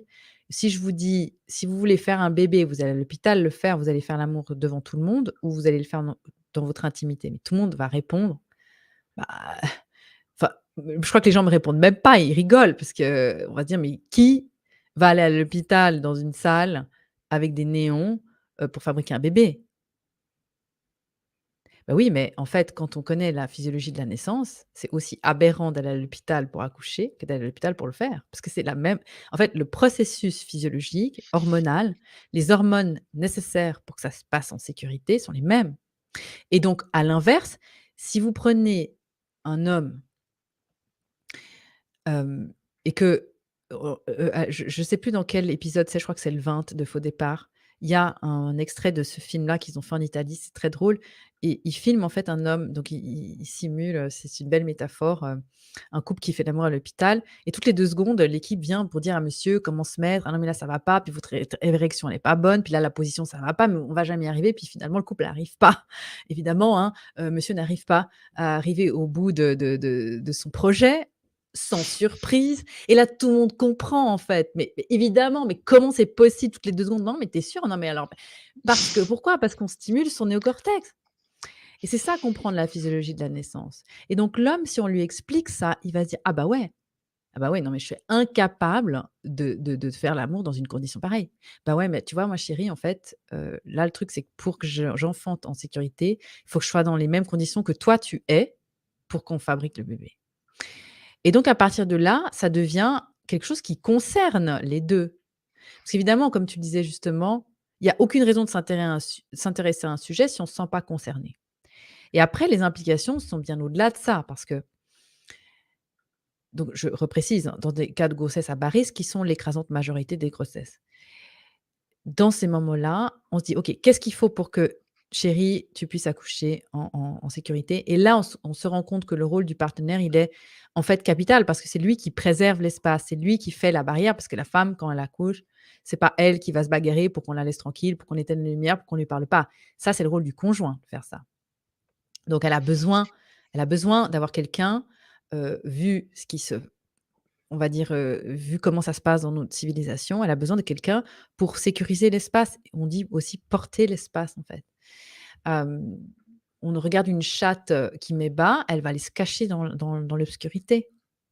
Elle va pas Et donc rameuter toute la République.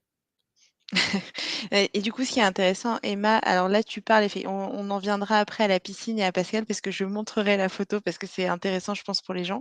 Mais en amont de ça, c'est-à-dire tout avant, quand tu es seule finalement avec toi-même, le moment tu sens que le moment de l'accouchement va arriver, tu es chez toi.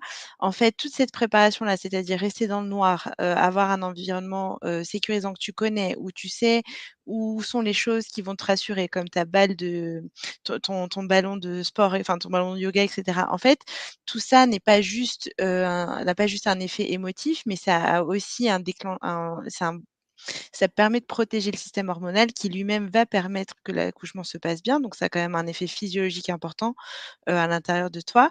Mais, également, tu as évoqué en 2 secondes le néocortex, donc ce néocortex que dont tu parles beaucoup plus dans le livre, et tu expliques que justement, il faut pouvoir se détacher du mental, donc il faut pouvoir le débrancher, il faut débrancher ce néocortex pour vraiment laisser faire le corps et la nature. Et un mot qui est très intéressant, qui revient beaucoup, c'est le mot réflexe. Ça veut dire que le corps sait, que le corps peut faire à partir du moment où on le laisse faire. Et ça, j'aimerais bien que tu reviennes là-dessus parce que toutes ces conditions dont tu parles, c'est-à-dire, cette chatte qui va dans l'obscurité et cetera, en fait, ça permet au corps ça laisse la place au corps pour pouvoir agir et faire à la place de notre cerveau, en fait, ou à la place d'autres gens d'une équipe, médicalisée qu'on pourrait trouver à l'hôpital. Notre corps sait.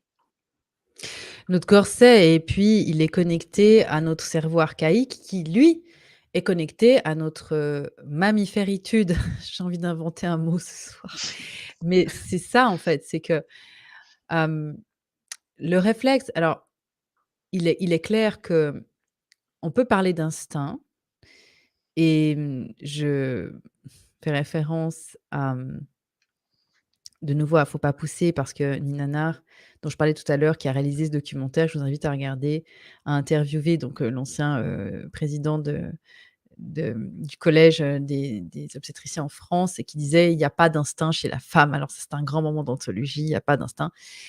Évidemment qu'on peut, revenir sur le fait que, à force d'être programmé, c'est difficile d'avoir accès à son instinct. Mais l'instinct, il est là, en fait. Ce qui peut, être un peu plus défaillant, c'est l'accès qu'on a, pour entendre son instinct. Et justement, quand on comprend et qu'on se libère de la croyance et de la peur grâce à la connaissance, on est pur, on nettoie tout ça, toutes ces couches, qui viennent parasiter tout ce moment, tu vois? Et donc, oui, il y a des réflexes, surtout ce qui est extraordinaire, c'est que on se dit: «Mais en fait, il y a rien à faire». Il suffit de laisser le corps faire et hem, pour laisser le corps faire, il faut que la femme ne se sente pas observée. Ça, c'est une 1 chose. C'est pour ça qu'on parle d'obscurité. Pourquoi? D'accord. Eh bien, parce que, ce cerveau archaïque, il a besoin de se cacher, en fait, qu'on accouche à la maison, en structure hospitalière ou dans une maison de naissance, nous, on voit qu'on est en 2022. Mais notre cerveau archaïque, celui qui tire les ficelles, moi je parlais de l'éléphant tout à l'heure, l'inconscient, qui n'est pas le cerveau archaïque, mais on peut aussi le comparer à un éléphant. Lui, il est dans la jungle, il est encore là-bas. Donc on est encore à l'époque des Cro-Magnons. On pense qu'aujourd'hui, on a des téléphones portables intelligents et on a des QR codes et on pense qu'on a évolué, mais en fait, on est toujours dans la jungle. Et donc, si on est visible, on est vulnérable. Donc, une femme Cro-Magnon qui met bas, qui enfante comme un mammifère dans la jungle, eh bien, elle, si on la voit, elle est clairement en train de menacer l'espèce humaine parce qu'il y a de fortes chances qu'elle se fasse choper par un prédateur. C'est aussi logique que ça, en fait. Donc, ça, c'est la première chose à savoir, c'est ça. C'est que on a besoin de se cacher, on a besoin d'être au chaud, évidemment, hein, de la chaleur. Et puis, on a besoin d'être dans une bulle où on ne sollicite absolument pas tout ce qui est le nouveau cerveau qui est apparu plus tard, celui qui raisonne, celui qui fait des calculs mathématiques, celui qui vous demande: «Madame, votre numéro de sécurité sociale, quand est-ce que vous êtes venue la dernière fois?» Toutes les questions ouvertes, en fait. À la limite, j'ai envie de résumer ça comme ça. Tout ce qui vous fait réfléchir et tout ce qui vient, en fait, de façon assez basique, vous solliciter. C'est très difficile de maintenir tout ça. Tu comprends maintenant, je pense que tu l'avais déjà compris avant, mais à quel point dans les structures hospitalières aujourd'hui, c'est difficile de maintenir ces critères-là. C'est C'est hyper impossible. difficile.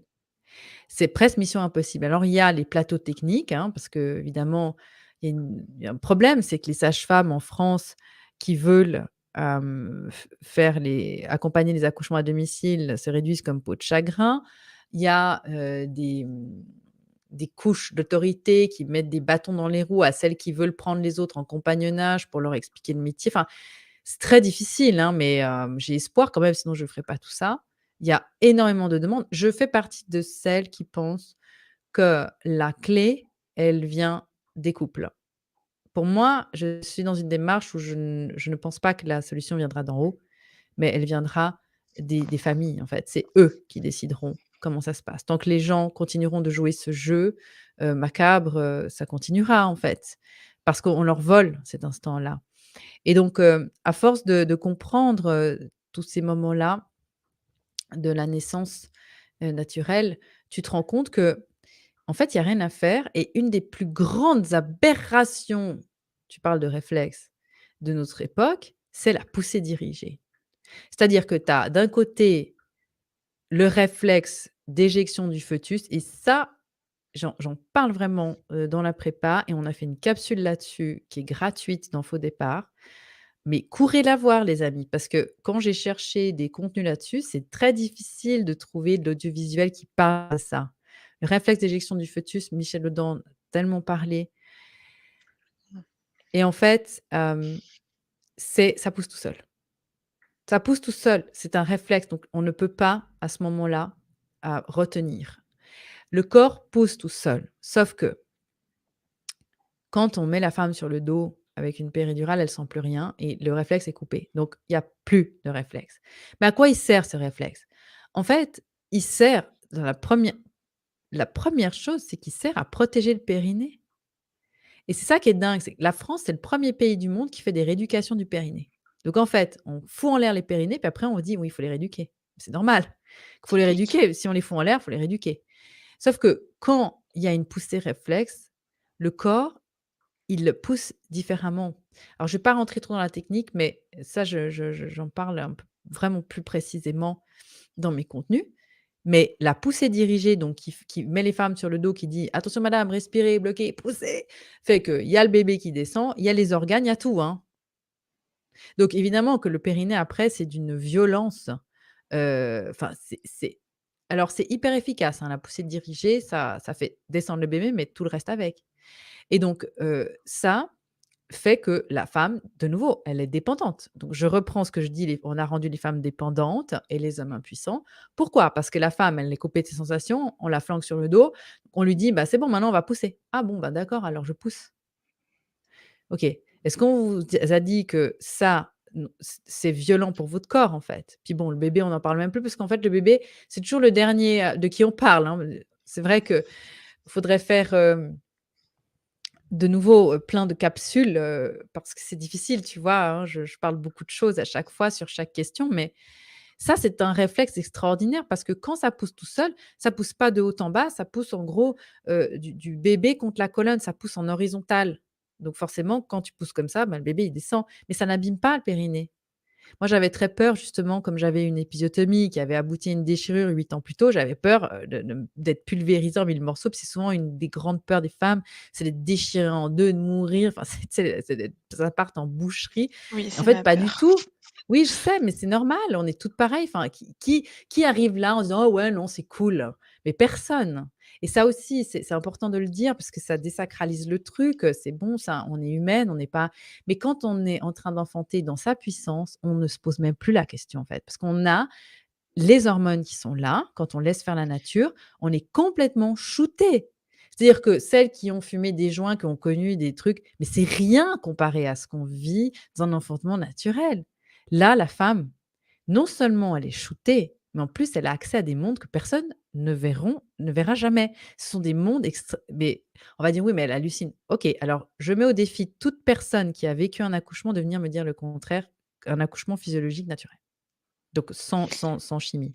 Toutes les femmes témoignent de la même chose et les seules personnes qui vont dire le contraire, ce sont des personnes qui n'ont pas vécu ça, qui ont été médicalisées ou des hommes qui ne pourront pas vivre Qui ne l'enfantement connaissent comme pas ça. le oui. Voilà et donc ça, cet état, proche de la transe, c'est une transe, une sorte de transe, fait qu'on a plus le même rapport en fait au temps, à l'espace et aux sensations parce qu'à la fin, on est dans la puissance en fait. On est le canal par lequel la vie s'incarne. C'est extraordinaire. Enfin, à un moment donné, comme je le disais tout à l'heure, on ne peut pas appréhender ce sujet de façon sérieuse sans se sentir minuscule au bout du compte. Parce que moi, j'ai vécu les 2 opposés et je peux témoigner donc de c'est complète opposé de vécu. Et Les 2 aussi pour le processus. conjoint et aussi pour l'après et donc même physiologiquement pour le périnée, ça n'a rien à voir. J'ai même pas eu, rien, même pas une éraillure, rien Alors et donc Emma les bébés juste faisaient le même pardon. poids, je précise, hein. Oui et d'ailleurs, ce qui était, intéressant aussi de voir, c'est je crois pour ton premier accouchement, tu as eu besoin de 36 heures de temps, donc entre le travail et l'accouchement et là finalement pour ton deuxième accouchement, j'ai l'impression que j'ai pas calculé, mais je pense que ça a duré 3-4 heures, non? Quelque chose comme ça? Enfin, j'ai l'impression que ça allait très vite. Alors, bon, c'est assez courant qu'un premier bébé, prenne plus de temps, hein. Le corps, est tout neuf, j'ai envie de dire. Mais ce qu'il faut quand même, dire, c'est que, quand on laisse faire de nouveau l'ocytocine, elle est efficace, mais surtout donc je parle d'ocytocine naturelle, bien entendu, mais surtout, il y a une chose qui se passe souvent et que les femmes n'apprécient pas à leur juste valeur, ce qu'on appelle à tort le faux travail. C'est les contractions qui arrivent en fin de période de grossesse, dans les semaines qui précèdent l'accouchement où, les femmes pensent qu'elles ont des fausses contractions ou le faux travail. Parce que c'est comme ça que souvent c'est appelé au niveau des professionnels. Alors qu'en fait, on parle plus de travail gratuit quand on parle de physiologie. Parce qu'en fait, chaque contraction est utile et sert à préparer le col justement ou à se ramollir ou à se raccourcir. En tout cas, ça met en place la machine et donc moi, j'ai eu beaucoup, de ces contractions-là pour le deuxième e bébé qui sont donc, venues, reparties, venues et souvent les femmes se découragent et c'est vrai que c'est difficile à la fin, on en a un petit peu marre, on se dit: «Non mais je vais jamais y arriver, je vais jamais accoucher, j'accoucherai dans 10 ans». Enfin, tu sais, c'est à la fin d'une grossesse, c'est pesant et en fait, il faut vraiment, comprendre que, ça peut aller très vite, surtout les derniers, centimètres et ça a été mon cas pour la deuxième. Ma sœur, par exemple, qui a accouché, donc il y a 15 ans de son premier fils, elle était accompagnée par la même sage-femme, donc c'est marrant parce que du coup, 15 ans plus tard, la même sage-femme se retrouve avec l'autre sœur et puis, d'autres bébés, mais en fait, pour son premier enfant, elle a accouché, très rapidement, je crois, 4 heures aussi comme ça et d'ailleurs, elle avait prévu d'aller dans une maison de naissance à l'époque et elle n'a pas eu le temps. Ça a été tellement rapide que Rapide, ouais. finalement, elle a accouché chez elle et la sage-femme est arrivée, à ce moment-là et je me souviens que je disais à la sage-femme: «Mais comment tu as vu ma sœur quand tu es arrivée?» Elle me dit: «Bah, elle était dans son bain et là, elle» ce sont ses mots, «elle captait déjà plus rien» et ça m'a beaucoup fait rire parce que c'est vrai que, de plus rien capter, comme elle le dit, c'est vraiment ça. C'est-à-dire que qu'on voit et moi j'adore voir les vidéos de femmes, qui accouchent comme ça. On reconnaît toujours ça, cette trame de la femme où il y a un switch entre la femme, la mammifère et les hommes qui assistent à ça, qui ont la chance, les partenaires de voir ça, disent tous: «Waouh, c'est tu n'as jamais été aussi incroyablement belle qu'à ce moment-là, quoi». C'est vrai que souvent les femmes ont peur de ce moment parce qu'elles contrôlent plus et on est dans une société où les femmes contrôlent, sont parfaites, il faut toujours être nickel. Elles se prennent en photo 2 jours après avoir accouché avec le ventre plat, et puis non mais c'est un monde de fous et en fait non, on remet la vraie beauté au centre, du processus et c'est tellement beau pour une femme aussi d'avoir un partenaire qui lui dit après: «Waouh, tu étais incroyable» et il y a vraiment une espèce enfin, c'est une admiration et du coup, une vraie reconnaissance de la femme de c'est extraordinaire. Je reviens sur ça, je le redis encore. Le cadeau qu'on peut faire à une femme en disant: «Je suis là, de façon bienveillante, mais surtout protectrice et je t'amène sur les bords de la rive. Après, c'est toi qui fais le job, on ne peut pas le faire». Mais waouh, qu'est-ce que c'est dingue, en fait, de témoigner de ça. Enfin, tu imagines comment la femme se sent après ça? Une déesse, en Je fait.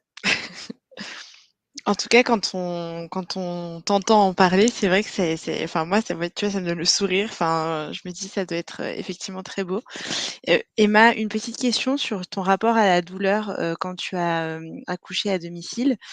Tu parles dans ton livre des endorphines. Est-ce que tu peux expliquer un petit peu comment ça fonctionne à ce moment-là? Parce que justement, ton corps va libérer ces endorphines et vont je si j'ai bien compris, ça c'est ce qui t'a aidé à supporter cette douleur et finalement à la faire passer mieux que lorsque ce que tu avais vécu, en fait, à l'hôpital lors de ton premier accouchement? Oui, en fait, c'est quelque chose que j'avais pas compris pour ma 1er accouchement, c'est que, comme quand on a une douleur, le jour où on accouche, c'est qu'elle est pas liée à une lésion. Donc déjà, il y a tout l'aspect psychologique.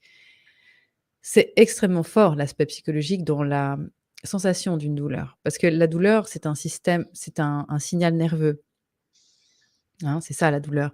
Pourquoi il y a des gens qui, dès qu'on les effleure, ils hurlent de douleur et d'autres pas, en fait?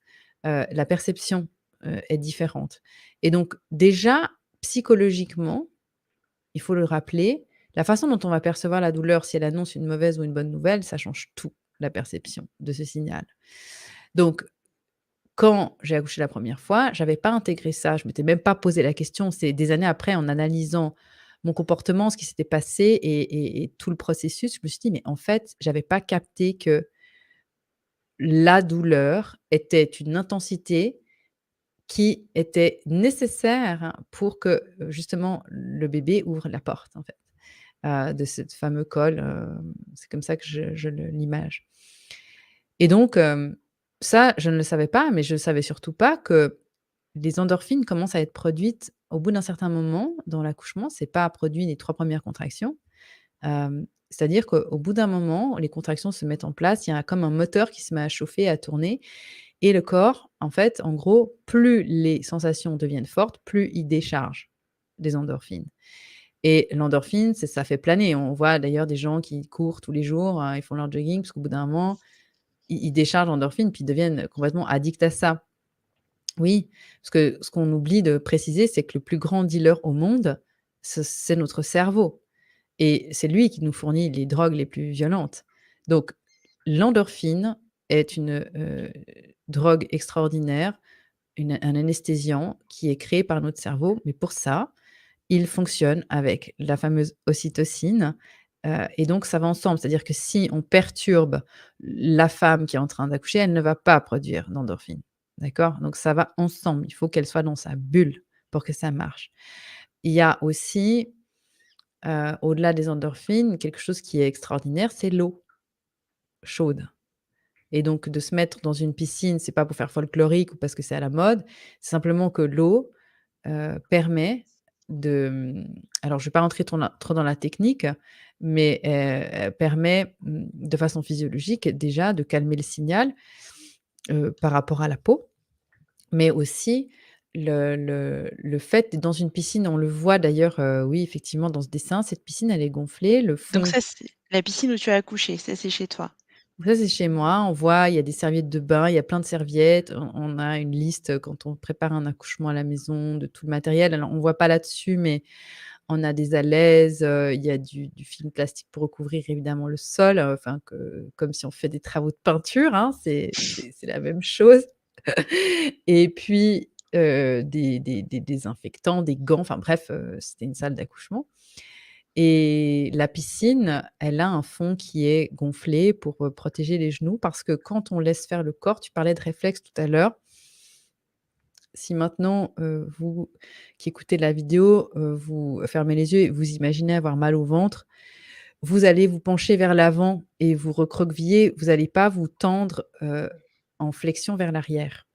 En fait, c'est la même chose, quand on accouche, c'est-à-dire qu'on va avoir tendance à se mettre à s'enrouler, prendre une position fœtale, d'où le 4 pattes, hein, ou la position en avant. Et d'ailleurs, j'avais demandé à l'artiste Raphaël Federici, que je salue, d'illustrer les positions que j'avais prises pendant l'accouchement. Donc je lui avais fait des vidéos après coup pour lui dire: «Voilà, à ce moment-là, j'étais comme ça, c'est comme ça qu'on a travaillé», pour qu'il illustre. Et donc chaque position, j'étais en train de me plier vers l'avant. Et ce que les piscines, malheureusement, même dans les salles nature dites physiologiques dans les structures hospitalières, ne permettent pas, puisqu'elles sont en dur, comme des coques, un peu comme des baignoires à remous. Et ces coques sont préformées avec des assises qui font que quand on est assise, on est plutôt on est dans le sens, le ventre par-dessus la colonne, alors qu'en fait, physiologiquement, on va se mettre d'instinct le ventre par-dessous la colonne, hein, dans l'autre sens. Et donc c'est pour ça que, en tout cas, de mon expérience, quand j'étais à la maternité pour mon premier accouchement, j'avais une salle nature, j'étais dans une piscine, j'y restais 5 minutes, puis je suis sortie parce que je tenais pas. Parce que j'étais assise en arrière à cause de la forme de la piscine qui m'imposait cette position, une fois de plus. Donc voilà, voilà l'image de cette piscine. Je ne sais pas si ça répond à ta question. Si, si. Si, si, complètement. Merci Emma. Du coup, pardon, je vais enlever ça. Alors, à la maison, donc le moment où tu as accouché, il y avait une sage-femme qui était avec toi, il y avait ton partenaire, donc Pascal. Est-ce que tu peux nous expliquer un petit peu le rôle que chacun a joué et puis à quel moment? Et aussi peut-être pour les futures mamans qui nous regardent ou pour les gens qui vont, donner cette vidéo à des futures mamans, la sage-femme, comment tu l'as «choisie» entre guillemets, qu'elle parce que c'est quand même un moment très intime qu'elle va finalement partager avec la famille. Je pense qu'il faut aussi, j'imagine, se sentir en confiance. Comment tu l'as choisie? Comment ce lien de confiance a été créé, jusqu'au moment de la naissance? Alors, bon, comme je l'ai dit tout à l'heure, ma sœur avait, connu cette sage-femme. Elle avait eu un très, très bon rapport avec cette sage-femme, qui lui avait du coup offert un chat après. Enfin, c'était devenu quand on accouche à la maison, on crée un rapport très familial avec la personne qui vit ce moment, parce que c'est d'une, beauté, c'est extraordinaire, hein. Enfin là, c'est vraiment, faut le vivre pour s'imprégner de ça. Et on peut voir quelques vidéos sur internet pour, essayer de voir un peu de loin. Ça vaut pas la réalité, mais on peut se rendre compte de l'ambiance qu'il y a là. Et donc pour moi, c'était un petit peu une évidence, puisque, j'avais tellement bien entendu parler de cette femme, j'avais envie de la rencontrer. Et donc quand j'étais enceinte de ma deuxième fille, je m'étais dit, hem: «Je vais contacter cette femme pour savoir si elle pratique toujours», et c'était le cas. Donc on s'est rencontrés, et en fait, ce qui m'a, sauté aux yeux, c'est que Pascal, qui m'avait toujours accompagnée, donc mon conjoint, pour les examens gynécologiques du début de la grossesse, il n'avait jamais rien dit pendant les consultations. Donc il était là, mais en gros, il disait rien. Et quand on est allés ensemble chez cette sage-femme, il a pas arrêté de parler, de poser des questions pendant 1 heure. Donc je me suis dit: «OK, c'est déjà super parce que je vois Ils se enfin». sont plus impliqués. Heu, voilà, exactement, mon chéri à l'aise et tout détendu là, parce que c'est pas possible, là, je sentais qu'énergétiquement ça passait pas, hein, dans l'autre milieu, puis à juste titre, parce qu'il y a un tel business de la peur que, enfin, voilà, je vais pas tout déballer ce soir, faut quand même laisser des trucs croustillants pour, peut-être la prochaine fois qu'on se verra, parce qu'il y a Oui. aussi il y a aussi quand même tout le business de la peur pendant la grossesse que je suis en train de dépioter là pendant cette, 3e grossesse. Et puis je prépare des contenus pour le printemps prochain sur ça. Un accompagnement pendant la grossesse, parce que je trouve que ça n'existe pas beaucoup en fait, malheureusement, voire carrément pas. On parle beaucoup de la naissance, mais pendant la grossesse, on fait quoi du coup? Et à part nous faire dire qu'on est, de nouveau des dangers, qu'on est Des incapables. diabétique, que qu'on est encore défaillant de nouveau. Et en fait, le rôle de la, sage-femme, c'était, alors donc évidemment, je me suis rendu compte pendant nos consultations et nos rencontres avant pour préparer cette naissance, qu'elle était vraiment dans le paradigme que je recherchais, c'est-à-dire, totalement 100 sur, la physiologie de la naissance. Donc, en gros, je suis là, mais je ne suis pas là. et donc nous, on avait envie de vivre ce moment-là en intimité avec Pascal, en ayant, une femme compétente, pour, venir nous dire si, il y avait besoin d'aide ou de quoi que ce soit, si quelque chose pouvait justement à un moment donné être moins, fluide et orienter en fait la suite, du déroulement de l'accouchement, au cas où tout simplement, parce qu'on n'est pas, tout simplement, on n'avait pas envie de vivre ce moment-là que les 2 sans aide au cas où Puis et ça peut rassurer des parents d'entendre ça justement, enfin ou des gens qui hésitent, oui. d'entendre que vous ayez eu cette aide, ça je pense que ça peut rassurer aussi. Mais je pense que chacun le vit différemment. C'est-à-dire qu'en fait, je savais avant d'accoucher que je pourrais accoucher seule et je sais que maintenant, je pourrais accoucher seule. Ça, c'est une évidence pour moi. Mais, il y a comment dire?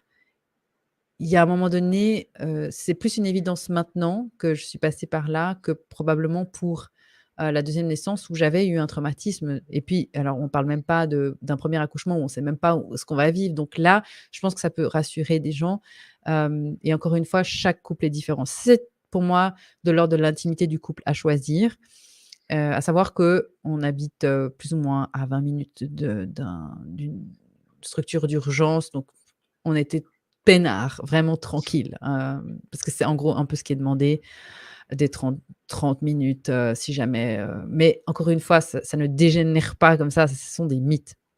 Et Mmh. donc la sage-femme, elle, elle est arrivée alors ça, si tu as lu le livre, tu as parce que je raconte, hein, comment elle est arrivée, que Tout finalement elle a été doucement. avertie, beaucoup plus tard que ce qu'on avait convenu, parce que, bah, moi j'étais tellement dans ma bulle qu'à la fin, j'étais plus capable de parler parce qu'elle s'est rendue compte, que j'avais des contractions très, très proches. Bah, il dormait, au début donc voilà et c'était un peu folklorique au début, c'est assez rigolo parce qu'en gros, il m'avait mis une application sur mon Oui. téléphone, qui calculait les contractions et l'application, comme je devais appuyer, start, stop, c'est quelque chose de très simple, hein. Justement, ça n'active pas le néocortex parce qu'il y a un gros bouton et quand on commence à sentir la vague arriver, on appuie dessus, puis dès qu'elle arrive, on appuie dessus. Puis au bout d'un moment, je vois ce truc, clignoter en rouge: «Allez à l'hôpital, allez à l'hôpital». Parce que la machine, enfin mon téléphone me disait: «Bah, vos contractions sont trop rapprochées, il faut y aller». Et en fait, j'avais lancé le téléphone, sur Pascal qui dormait, puis, puis j'étais plus capable de dire quoi que ce soit de compréhensible. Donc il a après effectivement appelé, la sage-femme qui est arrivée, mais elle a été très discrète. Donc elle, ce qu'on attendait d'elle, elle l'a fait, c'est-à-dire et elle le fait avec toutes les familles qu'elle accompagne parce que ces familles-là sont dans les mêmes compréhensions que nous. Parce qu'on s'improvise pas vivre un enfantement à la maison comme ça, parce que ça nous prend, comme une envie d'aller faire pipi, en fait, hein. Quand on est dans cette dynamique-là, c'est qu'on a compris ce qui se passe et donc on sait comment l'accompagner et donc elle fait partie de ces sages-femmes qui sont de la veine, des sages-femmes qui tricotent dans un coin, comme dirait Michel Audin, c'est-à-dire qu'en gros, on les voit pas, on les ressent pas, mais elles sont connectées à ce qui se passe et elles font appel à tous leurs sens. Et je lis d'ailleurs un livre là-dessus présidé par Marie-France Morel, dont je parlais tout à l'heure sur l'histoire des naissances, les sens dans la naissance et donc elle était, on la voyait pas, hein, elle était, dans une autre petite pièce et donc le rôle, de Pascal, alors lui par contre, il était capital parce que je voulais absolument pas qu'il me quitte d'une semelle et je lui avais dit, d'ailleurs en préparant l'accouchement: «S'il doit y avoir un transfert pour une urgence quelle qu'elle soit, je veux que tu restes avec moi. Tu ne pars pas, même pour faire pipi. Donc tu te débrouilles, ça c'est pas mon problème. Tu ne me quittes pas d'une semelle». Et d'ailleurs, tu l'appelles le gardien du temple, ce qui est très beau finalement, c'est aussi une revalorisation de son rôle de futur père, la place qu'il prend durant cet accouchement à la maison. Mmh. Oui, le gardien du temple, parce qu'effectivement, c'est ça, c'est l'homme ne saura jamais ce qu'est enfanter, il ne pourra jamais le vivre, mais il a le rôle extraordinaire, non seulement d'insuffler et de confirmer à sa partenaire qu'elle est capable, mais en plus de l'amener sur les rives et de lui dire: «Va aller chercher notre bébé», parce que c'est très beau tout ça, hein, si on le voit aussi dans cette, optique-là. Moi, je suis, évidemment à fond, dans ces univers invisibles. Je communique pas trop là-dessus parce que ça, je pense que c'est très intime, chacun y C'est met très ce qu'il a privé. envie d'y mettre. Mais pour moi, c'est comme ça que je vois l'enfantement, c'est-à-dire qu'on a une âme qui arrive et la mère va la chercher dans des mondes invisibles et le père, lui, il attend sur la rive, mais il sécurise le lieu parce que c'est là où la femme est la plus c'est ça qui est magnifique parce que c'est là où elle est la plus vulnérable et la plus puissante dans sa vie. Elle touche ses extrêmes à ce moment-là et elle en revient transcendée et elle en revient avec, un bébé, leur bébé. Donc elle revient avec ce cadeau extraordinaire qu'elle a hébergé et aidé à grandir pendant 9 mois et le couple qui vit ça dans cette beauté, dans cette subtilité, il est renforcé aussi parce qu'on parle tellement peu de ce postpartum qui est difficile et de tous les couples qui clashent et en fait, hein, cette Tu appelles ça complicité, le c'est baby clash d'ailleurs? oui, mais ça s'appelle comme ça et Ah ça c'est vrai s'appelle, que d'accord. oui, oui, bah, c'est une réalité et en fait, quand on vit la naissance comme ça, on goûte à l'apothéose de l'esprit d'équipe. Ça ne peut pas être plus que ça, en fait. L'esprit d'équipe, c'est là, hein, parce que la femme, elle est sûre qu'elle va mourir, tu vois? Et Oui, mais ça c'est fait partie du processus. oui, parce que finalement dans toutes ces dans tout le processus de l'accouchement médicalisé, voire même de la grossesse en amont, parce que l'homme n'est pas forcément même impliqué avant même la naissance, donc dans toute cette dépossession de l'homme, finalement, peut-être que ça peut expliquer aussi certaines inégalités qu'on va retrouver après, dans le partage des tâches, dans le rôle que chacun arrive à trouver ou pas dans le couple. Parce que Mmh. finalement, il y a tellement d'événements importants qu'on fait à 2, qu'on devrait vivre à 2, mais pour lesquels la société ou certains process nous empêchent de le faire à 2. Donc ce qui fait tu parlais très ju enfin, en tout cas moi ça me parle, ça résonne. Lorsque tu parles de travail d'équipe, ben oui, ça se fait aussi à ce moment-là, ça se construit à ce moment-là et c'est dans ces moments-là probablement aussi que, la cohésion entre les partenaires se fait et que si cette cohésion-là n'a pas lieu et elle n'a probablement pas lieu lorsque l'homme est juste là pour peut-être couper le cordon et encore pour tenir peut-être juste la main, peut-être que cette cohésion-là d'équipe ne se fait pas et donc c'est dommageable ensuite pour justement tu parles du postpartum, mais aussi pour la relation de couple après, pour même le sentiment de paternité, j'imagine, pour le père.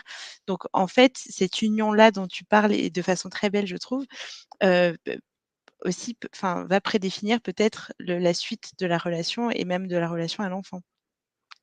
Oui, parce que, bon, juste tu parles du cordon, on continue encore avec cette, fausse croyance que le père coupe le cordon pour séparer la mère de l'enfant, mais en fait, c le cordon sépare le bébé de son placenta, hein. Juste pour le dire parce que ça aussi, hein, faut couper le cordon, faut c'est hein, dans les phrases qu'on utilise, le père il a non, non, ça n'a rien à faut arrêter ça, c'est et le placenta d'ailleurs, mérite qu'on fasse Qui même est des vidéos une sur le émission, placenta. Parce que c'est un organe elle a éphémère qui est d'une complexité extraordinaire et ce qui est génial quand on accouche à la maison, c'est qu'on peut le conserver.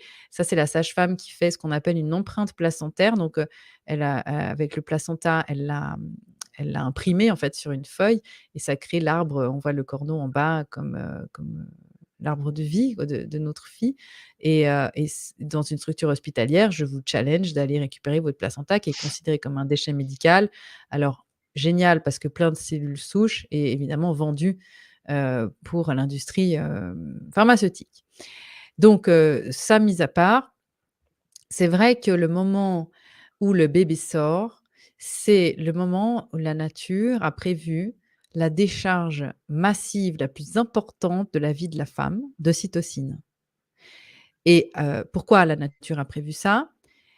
Pour 2 raisons. La première, c'est, l'ocytocine, c'est la colle, l'amour dans la famille. C'est ce qui crée le ciment, hein. C'est quand, en fait, on est heureux, on est amoureux, on a un rapport, on a du plaisir et cetera. Sauf que quand la femme a son bébé qui sort, là, il y a une décharge massive d'ocytocine.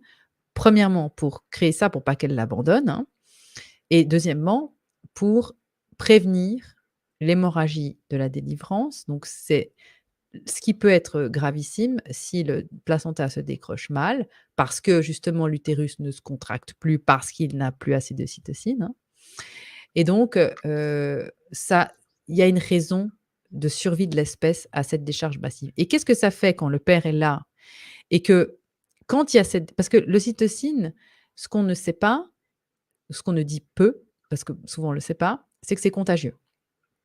C'est contagieux l'ocytocine. C'est-à-dire que on peut sprayer de L'hormone de l'ocytocine dans l'amour? l'air. Mmh. Oui, c'est contagieux. Il y a des Mmh. sprays nasaux qui existent à base d'ocytocine. Il y a des gens qui se sprayent des sprays d'ocytocine dans le nez avant de faire des conférences pour être plus friendly, plus cool et moins timide. Moi, j'en ai pas besoin parce que, je suis pas timide de ce côté-là, mais je sais que ça existe et donc l'ocytocine est contagieuse. C'est aussi pour ça qu'on rigole en disant que les sages-femmes qui pratiquent les accouchements à domicile sont des birth junkies, donc des junkies de la naissance, parce qu'elles aussi, Elles ont en prennent une dose. elles en prennent une dose. Souvent, elles rentrent chez elles, elles sont, complètement hystériques, puis alors ça finit, Euphorique. en euphorique avec le mari à la maison, mais tout le monde en bénéficie, en fait, hein. Tout le monde fait des bébés, Mais oui. oui, mais c'est vrai que le père et le conjoint dans ce contexte-là, lui, il bénéficie de la colle et donc ce qui compte, c'est là où les yeux, de la mère et des parents aussi se mettent quand il y a cette décharge massive de cytocine et quand la mère regarde son bébé, à ce moment-là, la colle prend de façon, forte, tout de suite et ce qui se passe, dans une structure hospitalière classique, la femme est sur le dos. Au moment où le bébé sort, on le pose sur elle et qu'est-ce qu'elle regarde? L'équipe médicale qu'elle voit entre ses jambes, qui sont dans les étriers. Et qu'est-ce qu'on entend dans la plupart des cas, dans ce genre de cas de figure? «Merci docteur, grâce à vous, ça s'est bien passé». Les femmes tombent littéralement amoureuses de l'équipe médicale. Au lieu de qu'elles voient leur bébé, elles voient les blouses blanches ou vertes ou je ne sais pas quelle couleur des internes. Mais voilà, en fait, ce genre de choses qui est importante parce que le professionnel qui est là, à ce moment-là, qu'on ait une sage-femme ou qu'on soit dans une structure hospitalière avec 2 sages-femmes, enfin peu importe. Ce sont eux qui en général, plus les personnes sont formées à la physiologie de la naissance et moins elles interviennent parce qu'elles savent que ces moments-là sont cruciaux, en fait, pour le Pour couple le lien. Mmh. aussi. Oui, pour le lien, pour le couple et tout ça n'est pas ce n'est pas de l'ésotérisme, c'est de la science. C'est de la biologie. Mais c'est important de le rappeler parce que justement, comme tu dis, on pourrait dire que enfin, des personnes pourraient dire que ça relève de l'ésotérisme ou de la croyance surtout, mais en réalité, tous ces processus et même quand on parle de déclenchement hormonal et cetera, c'est de la biologie et la biologie, on a tendance à complètement enfin, les mise de côté parce que c'est la connaissance et on veut pas que les gens sachent. Donc forcément, voilà, on est coupé de cette connaissance-là, mais en réalité, c'est de la biologie basique, c'est comment fonctionne notre corps et donc quand on Mmh. sait, du coup, on maîtrise mieux les moments. Oui, tout à fait et le souvenir est complètement différent, l'expérience est complètement différente, on est dans un calme, enfin ça n'a rien à voir. Encore une fois, je fais chaque fois un hommage aux chirurgiens et aux gens qui sont là quand il y a des cas d'urgence. Le problème, c'est quand l'urgence est induite par le geste qui n'était pas nécessaire et malheureusement, eh bien, c'est la majorité des problèmes qui arrivent et je suis loin d'être la seule à le dénoncer. Eh bien, ça laisse des traces parce qu'évidemment, on part du principe que comme personne n'est mort, bah, tout va bien et puis les parents ont d'autres choses à faire en postpartum que d'aller comprendre ce qui s'est passé dans leur histoire et et oui, c'est regrettable parce que ça devrait être la norme, en fait. Puisque la majorité des grossesses se passent bien, il y a aucune raison pour que mon expérience ne soit pas plus, la norme. Reproductible, Mmh mh. plus la norme. Mmh. Voilà, alors ce live va toucher à sa fin. Emma, je voudrais te remercier, mais vraiment du fond du cœur d'être venue nous parler de tes travaux. Alors pour les gens quand même, je rappelle, voilà, ton livre Faux départ que je vous invite vraiment à lire. Il y a aussi la formation que vous pouvez trouver sur le site, d'Emma, donc c'est emmacreuzy.com, si je me trompe pas. Nous, c'est juste avec un M. Avec un seul M à Emma et donc voilà, donc il y a une formation sur, se réapproprier la naissance. Il y a ce livre que vous pouvez lire. Il y a aussi le format e-book, donc il y a aucune raison de ne pas accéder à cette connaissance. Moi, je vous invite vraiment à transmettre donc bah, ce live déjà et puis ces informations aux jeunes femmes, qui sont en âge de procréer, qui ont envie d'avoir des enfants, de leur donner, voilà, de leur donner accès à cette connaissance. Emma, est-ce que tu as un dernier mot de la fin pour, nos auditeurs ce soir? Mmh mh. Ça, c'est faut pas me poser ce genre de questions, après ça repart pour 1 heure de vidéo. Pas de questions ouvertes avec moi. Non, non, je plaisante, mais en fait, j'ai juste envie de dire aux gens qui sont capables qui sont capables, mais surtout que, en fait, là, je crois que les on parle beaucoup des espèces qui sont en voie de disparition. Moi, celle qui me fait vraiment peur, c'est l'humanité, hein. Donc avant de s'intéresser aux ours polaires, j'ai envie de dire, intéressons-nous à nos enfants parce que, on a été nous-mêmes des enfants, pour, beaucoup, déclencher. Je le disais au début de cette vidéo, ça peut conditionner tout notre aspect de vie, nos rapports, à l'entreprise, mais dans le sens pur du terme. C'est qu'est-ce que j'entreprends dans ma vie privée? Qu'est-ce que j'ai envie de faire? Et surtout le sens qu'on veut donner à tout ça parce que encore une fois, si c'est pour, naître, avoir, une série de problèmes toute sa vie, dégénérer en étant sénile et puis mourir, sans se poser la question de quel est le sens de tout ça, à quoi bon? Et je suis une grande humaniste. Moi, j'adore l'être humain pour ce qu'il est, c'est avec toutes ses imperfections et surtout sa capacité à remettre en cause ce qu'il estime comme étant une vérité absolue et c'est ce qui m'a passionnée d'ailleurs, dans mes recherches sur les vaccins à l'époque.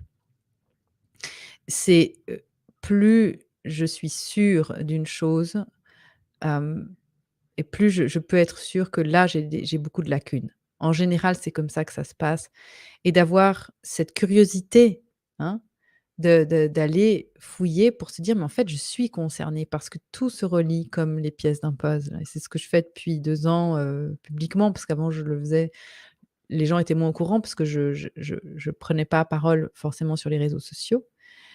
Mais qu'on parle d'ingénierie sociale, qu'on parle de non pharmacovigilance ou qu'on parle, de programmes scolaires, parce que là, on fait une émission sur l'école qui s'appelle Zéro pointé et sur l'apprentissage avec les dernières données scientifiques quand même, hein. Chaque fois, je remets les faits au milieu, du discours et pas les opinions, bien que chacun peut dire ses opinions et en fait, mon message, ce serait ça, c'est de dire: «Quel est Heu, qu'est-ce que j'ai envie, pour chaque personne, qu'avons-nous envie de laisser comme contribution à notre espèce? S'il n'y en a pas, à quoi bon? Parce que c'est bien beau de trier ses déchets le samedi pour avoir bonne conscience, et d'aller au recyclage, mais, qu'est-ce qu'on laisse pas? Souvent les gens parlent de ça, hein, la planète qu'on a héritée et cetera, bon, c'est très bien, continuons, mais au-delà de ça, que laissons-nous sur un autre plan, aux générations d'après? Est-ce que c'est la souveraineté ou est-ce que c'est la dépendance et la soumission? Voilà et pour être libre, il faut être informé. Merci beaucoup, Emma. J'espère qu'on te reverra, sur, cette émission et je te souhaite une très bonne soirée. Merci Laetitia et merci à tout le monde. À bientôt. Voilà, donc cette émission touche à sa fin. J'espère que, ça aura été assez clair, sur l'aspect, voilà, médicalisé ou, plus, enfin physiologique, plus naturel. Encore une fois, c'est il n'y a pas d'injonction, pour les femmes, elles en ont déjà bien suffisamment. Mais l'idée, c'est de être, capable de faire des choix en conscience, encore et toujours. Et sur l'accouchement, sur ce moment si important, même celui de la grossesse, c'est aussi important que les femmes se réapproprient, comment fonctionne leur corps, comment ce qu'il est capable de faire et ce qu'elles-mêmes veulent pour elles-mêmes, pour leur famille et pour leurs enfants. Donc j'espère que cette émission, voilà, aura permis de vous donner un petit peu plus, d'ouverture, d'esprit sur ce sujet et encore une fois, n'hésitez pas à aller voir les travaux d'Emma Cruzy et pour ma part, je vous souhaite une excellente soirée et je vous dis donc à jeudi prochain, on parlera de la ménopause. Bonne soirée à tous, au revoir.